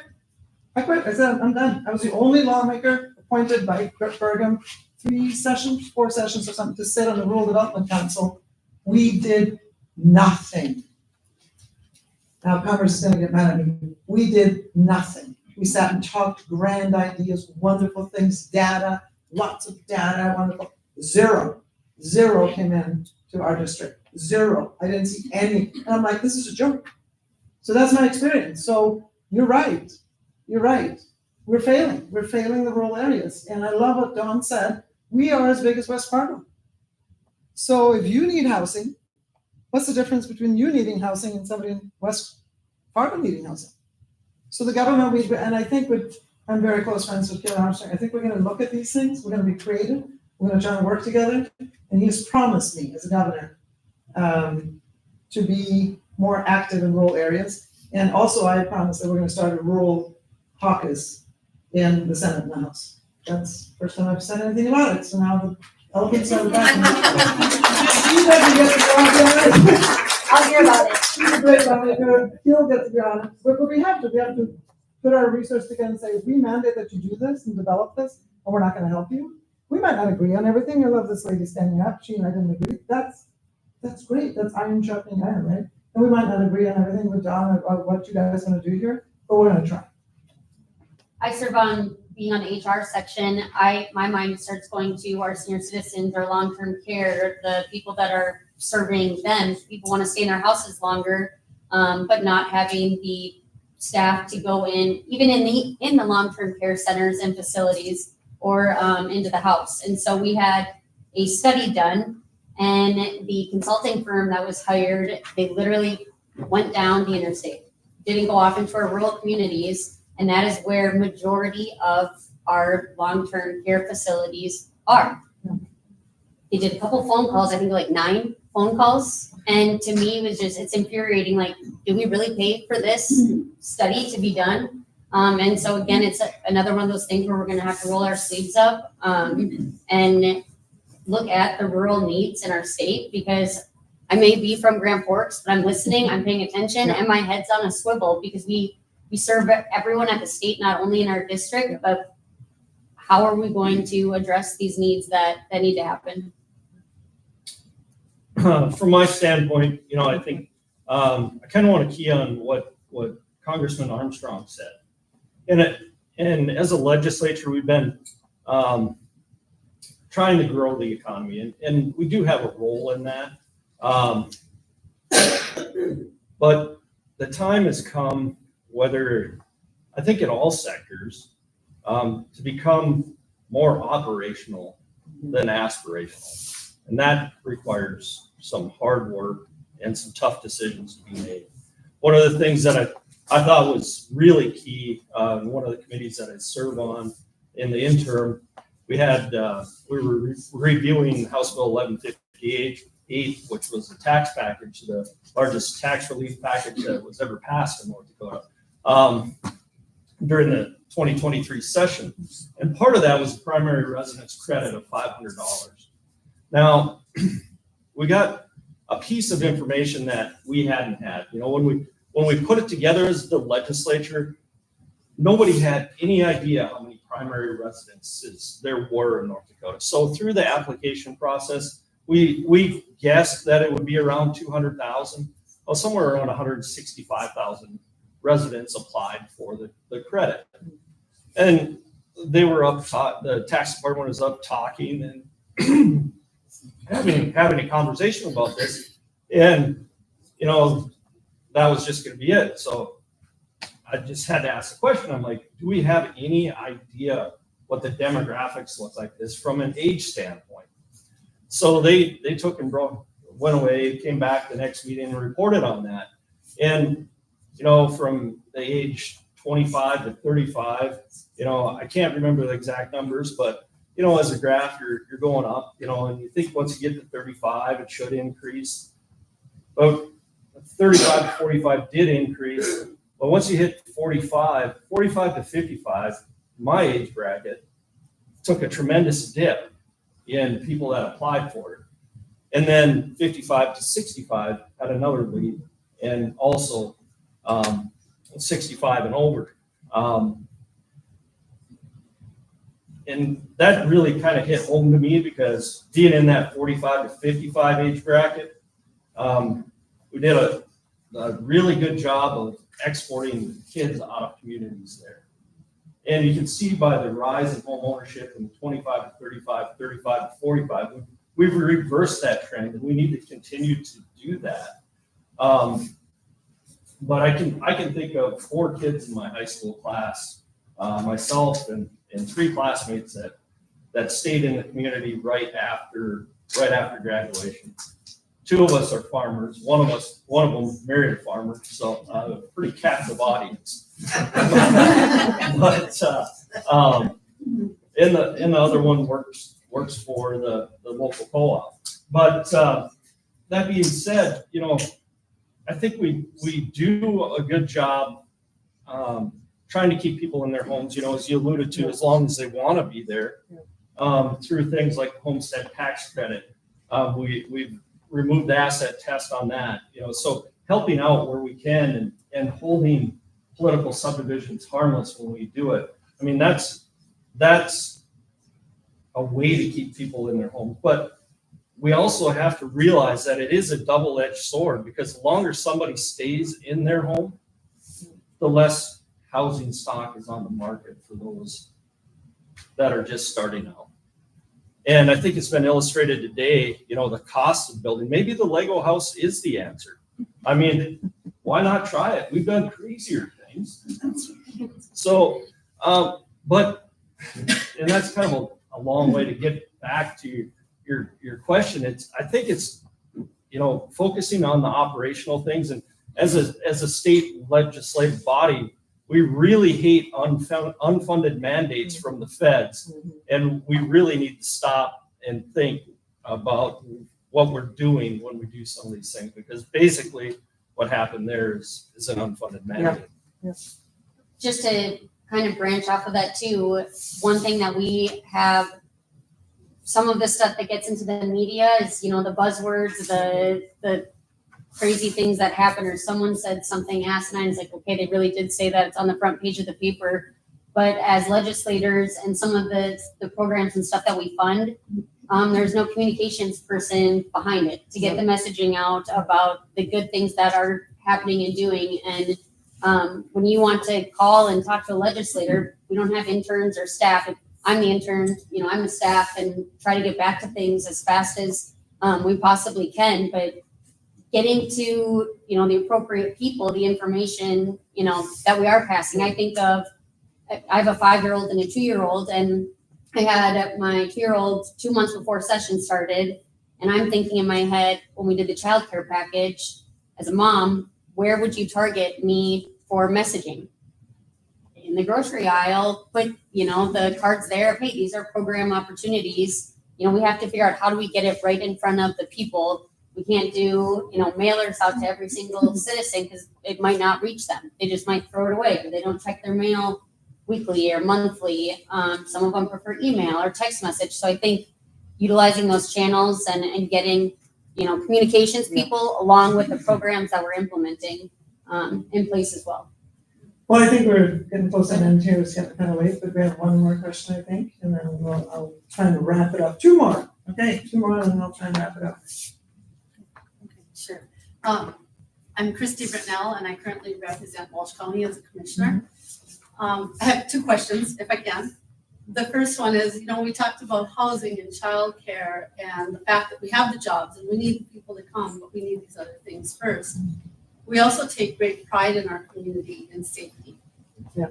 And that's getting harder to do because of the fact that our jails are aging out. And it's my understanding I'm not sure if this data is correct, but it's my understanding that there's only like 16 jails currently in the state of North Dakota that are still up and running because of the department regulations, DOCR regulations, and even our jail in Walsh County, we've been downsized. So we can't hold as many prisoners, inmates, whatever the correct terminology is. So I guess my question to you is, it is very difficult for a county on their own to put up a new jail. I mean, the cost is quite high. So are they looking at the state as what you can do to help counties put up jails? Or if we've looked at regional jails. Is there any talk about doing a regional jail? Well, I appreciate you bringing that up because I'm passionate about this too. And Ron Juergens, your sheriff, Walsh County Sheriff, for those who don't know, and I talked to him, so I'm very aware of Walsh County specifically. And being in the judiciary, we're talking about it. There are some restrictions in law, literally in Century Code, from appropriations point of view for us to do or not do, or pay for or not pay for local jails. I think that's something I'm going to bring up next session personally and look at. I don't know. I still have legislative counsel, which is our attorneys looking into that. Like, why can't we do that? Because we're seeing crime rise. I mean, there's no doubt that I think Walsh County, very much so. We see Fargo, Grand Forks, other cities too. Along with that, I'm working with the Attorney General. Didn't pass last time. There's a lot of bickering back and forth, but we're all going to strengthen some of the criminal, like violent criminals. If you're a violent criminal, I want to see judges. I want to see truth in judging. I don't want to see somebody rape a 2-year-old back out on bail, or only get 10% of the sentence. And what happens is they don't even go to jail. They get sent to the DOCR and sent them to a halfway house. I'm like, I'd rather shoot, shovel, and shut up personally, but I can't do that. When it comes to children, those comedians over here, you did not hear that. I was taking notes. Yeah. The other meeting I left, but no. But the funding of jails, no, we are very aware of it, and personally, I'm actually looking into it. So. Okay, Can't promise anything, but trying. We don't expect you to pay for it all, but any help we can get, even the infrastructure loan. it's limited to 20 million. That's all we can borrow. I mean, we need that increased. By the way, I appreciate your service. Thank you. No, thank you, appreciate yours, all of yours. The second question, I'll make it quick. The legacy fund. I agree, we need to save for the future. I do agree that, but I can't afford to save everything for my kids and my grandkids. We need money now. So I think that's one area we could look at for the infrastructure out in our counties. Can't we release some of that money to help counties with jails or to help counties with roads and highways? We can't save everything for our grandkids. Emily, you're in the appropriators. We just had the conversation with the Bank of North Dakota on raising the threshold for some of those pieces. And then just for the Department of Corrections and Rehabilitation piece, we have had opportunities in the state to double down on that rehabilitation piece for your non-violent offenders. My frustration is we have somebody that gets released.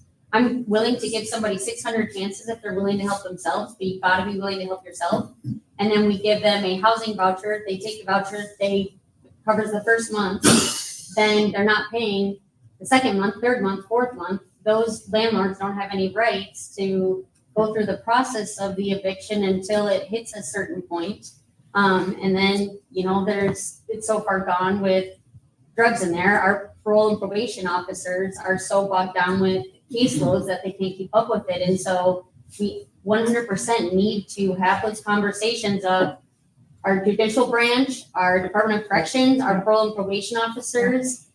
I mean, social services. Social services, in my mind, it's not rocket science, but we need to be, the right hand needs to be communicating with the left hand of what are we doing and how are we doing it, and what getting on the same page. We found out is, guess what, when there's no room at the end, Oh. you get released on an ankle bracelet. Oh, yeah. I don't want people in our community to have to live next to someone that should be in jail and is sitting next to them with an ankle bracelet on, because we haven't made sure that we have a jail. And the other thing is, your jailers are not mental health counselors, so mental health Exactly. issues, they get stuck there for months and stuff, so. Well, and how many people can monitor the electronic home monitoring until something bad has already happened? Right. And just to circle back to the legacy fund question, currently the legislature can access 15% of that principal by 2/3 vote of both chambers. Principal has never been touched. Currently, what happens is the earnings off the legacy fund gets put into the general fund and then transferred to immediately transferred to the legacy earnings fund.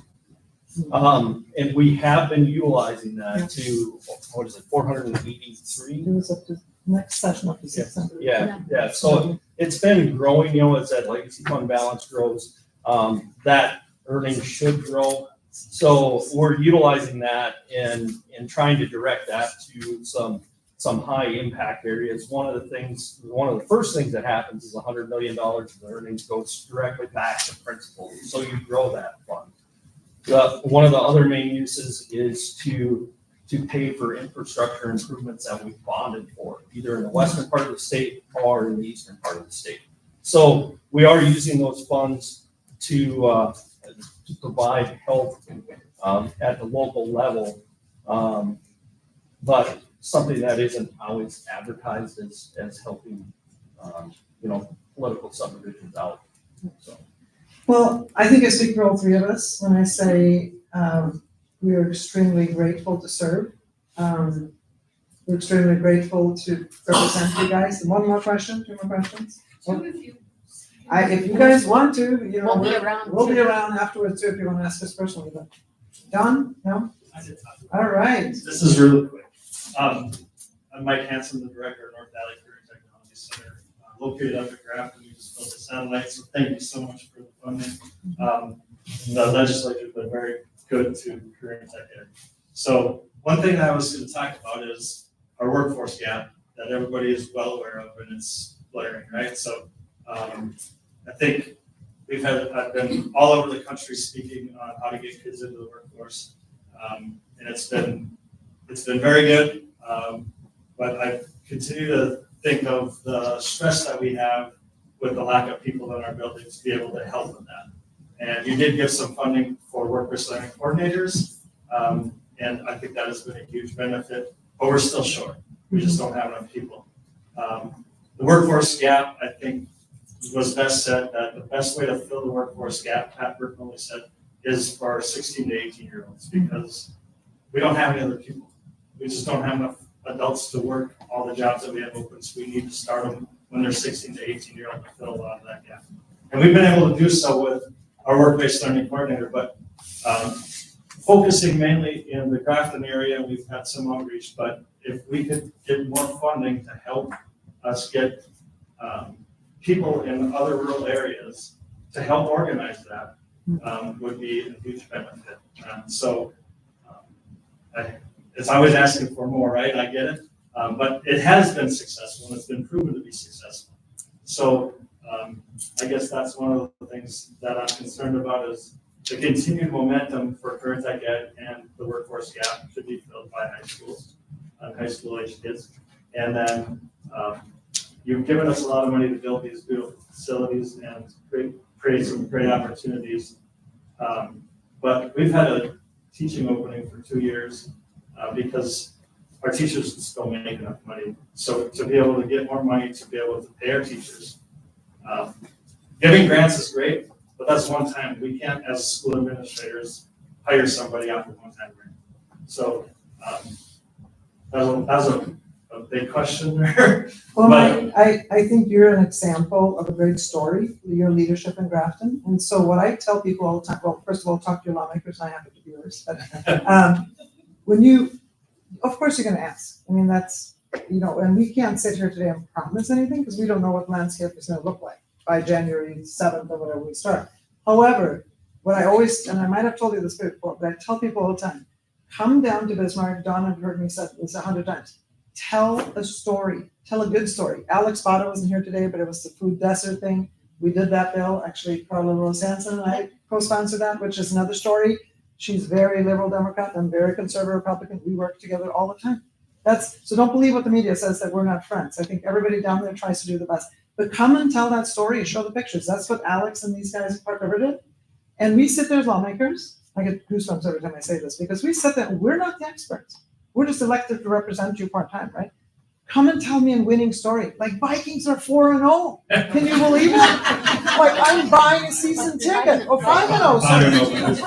I was just in Colorado for a week, so go down to this, whatever. I was watching baseball. But like I want a season ticket now. Like, because I want to be part of a winning thing. The Bison, the Sioux, whatever. The Hawks, whatever. Sorry, I'm too old for that. But so you come down, work with your local lawmakers, come down and tell a good story. Like Amy, come down and tell a good story. Like, look what we did in Walsh County. Look what we're doing in Grafton. We can replicate that in McHenry County, in whatever county, other rural counties. And I guarantee you, lawmakers are going, wow, that's what we did with Frostfire. It took us 1 session, 2 sessions, 3 sessions, I think 4 sessions. Everybody's like, Frostfire, wow. That's how long it took for me to push that. It was like pushing a mountain. So, I needed a lift too. I'm not sure about that. That's kind of sexist. I don't know. It's late tonight, just pick one. But anyway, that's what I can answer you. I can't say that, and I don't know what these guys are going to say, but yeah, those are the things that we want. They're working. Show us they're working. We're just like anybody else. Wow, this is cool. It's working. Marcus and I have gone through this with rural healthcare. It works. I want to be part of that. If you come down and go, oh my gosh, we have no money and Armageddon is coming and I don't know about Walhalla, it's just so depressing. We're all going to go. It's just human, right? And to me, like we get, all sorts of different issues, scenarios, problems. I will always have a seat at the table if I'm welcome and have that conversation. But like Janne said, we can't be experts in everything. So, hey, these are some possible solutions or ideas that we have for the problems that we're facing. For like educators, I had a conversation with people at North Dakota United. What does the pay look like? What is our, average salary? What does the surrounding areas look like? We've lost people in Grand Forks to East Grand Forks because of better pay. And so how do we become more competitive? I mean, I could try and figure that out on my own, but I have to start pulling all-nighters every night of the week just to keep up with all that information. It's a big answer, and I don't know that but I think the biggest problem isn't so much state to state as it is industry to industry. So like our 100%, teaching yeah. industry, we're losing people all the time to go out and work in a profession that they don't necessarily even need a 4-year degree for. Yep. That, because they can make so much more money. And that's the challenge is, we have people that have been educated and now we're having to hire teachers that come off the street and don't have the education background, just to get them to be able to have teachers to fill our Yeah, classrooms. we're poaching from one industry and going to the next. Yeah, so that's, it's always a challenge. I don't think there's an easy fix, but I think it'd be, you look at the percentage of wage increases across industry, other industries, and then you look at teaching, and it's been slow. So, yeah, we could sit here all night. Thank you. I appreciate you guys' efforts, and you're working hard for us, and we do appreciate it. Thank you. Any more, or are we done? One last. One last. Oh, come on, I it's don't the know media, what to everybody, do. it's the media, it's the local media, which is the best media in the world. I love you, you know I love you, I love you. You grew up right next to my house. Neighbors, right? Yeah, we're neighbors. I'm Allison Olam, I'm the editor of the Walsh County Press and Perker. I'm also the president of the North Dakota Newspaper Association. Oh. We are I am media. So you are media. Completely unselfishly, I will champion North Dakota until the day I die. I would like you to take a minute and please tell everyone what ways that we as constituents can connect with you and what ways you will have to connect with us during the session. Because that's usually the best thing is we just want to know that you're out there for us and you're willing to listen to us and it's not just going to be an unread email. You know what, it's, when we're in session, I only answer my own constituents, like my own District 19. So if you want to get a hold of us, for me, it's either texting, my phone number is out there, or it's the official email. And I promise you, I will email you back. It might take a few days because we don't have people, like, we don't have offices or whatever. Like I was at a conference recently with some California senator and I said, who are all these people? They go, well, it's my schedule, my secretary. I'm like, wow, no, I'm glad we don't, So I promise, and I also write reports in the papers, right, every week, yeah. Because I believe in local communication. When I ran for office, and I was an answer to, I said, I'm going to be transparent. This title isn't mine, it's yours. And you can fire me or hire me all the time at the ballot box. And I try to be honest. I think we had an honest conversation here recently. I'm going to be who I am because when I ran, my mother-in-law just passed away, former Lieutenant Governor, said something that was so wise. And Don knew her too, but she said, be who you are. Because if they elect you, you know who they elected. And if they reject you, you know who they rejected, and you can live with both. And it's the best advice I've ever gotten. And I just like that, I guess. I'm truthfully him. So I think it's the same answer for you guys, right? Communication wise, it's again doing our best to get back in a timely manner and responding to constituents. We're in committee all day, so it's not necessarily easy to answer our phone. I don't know how many times in HR section we didn't get lunch and we're sprinting up to the floor with 3 minutes to go before we have to gavel in. So texting is huge, email is huge, and trying to get back to people. I know Don and I have emailed them like, Don, I'm so sorry. I saw this come through. It's 2 weeks later, but yes, I will be there. Or sending me a text saying, hey, just wanted to follow up on a conversation piece. I even see Katie sitting in the back like, hey, we sent out this report. Any thoughts or feedback on it? This is like the best state where you can actually probably text the governor, majority leader, and maybe get a response back within a couple hours, if not a couple days. And no phone calls, though. We can't take phone calls on the committee or. I'm trying not to because it's. I have seen some committee members do that underneath the table, and I'm like, we've all seen it. We have. It's like. And they're not good whisperers either, but I got a phone call one time from one of my best friends. God, called your husband. I said, what? And I'm on the floor. So I'm like, like in the chamber. And somebody accused you of killing their dogs last night. And I go, I'm in Bismarck. And even the Pembina County Sheriff went down to check it out. I'm like, I'm in Bismarck. Apparently they killed them stark naked with a plastic shovel. I mean, no, I wish I was kidding. So my colleagues that sit with me, they just went, remove all plastic items. I'm not kidding, that's true. I mean, we have some fun too, but I was under the desk and answering that one. So Jared's been answered. Yeah, same answer. I am Norwegian, so sometimes I Oh, need to yes. get hit a couple Hey, times. hey, So, hey, that's sweet. What is wrong with you? but yeah, if for some reason you can't get hold of me on email or assist you, definitely text me on my cell phone. That's the number that's listed on the legislative page. I want to be responsive to those that I represent and be able to connect. That's our job, is to connect with the communities and the constituents that we have. And that's, so again, before we end, I just want to say, I know we're all grateful for serving, grateful for being here. It is a citizens legislature, we have families, we have jobs.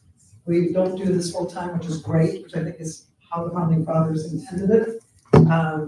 I love the fact that people get hold of us, you can come into committee, I don't care if you wear Carhartts and whatever, you are free to come to committee, and this, assumingly, Congressman Armstrong is going to be the next governor, I mean, that's what we're saying right now, but he's going to be very available and transparent as well, and I think we're going to see a little bit of a change in the openness to rural areas, and that's what I'm going to push for, so thank you so much. Right? Thank you.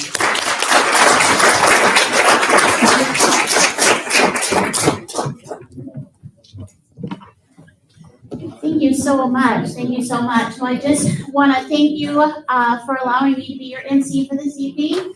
I appreciate the opportunity. A big thank you to Chris Michelle and the community care team, all of the speakers, the regional council team for developing and hosting this event. Before I leave the stage, I just have jotted this down and I want to share it with you. The beauty of a small town is not in its streets, it's within the people who live on these streets and refuse to turn the lights off.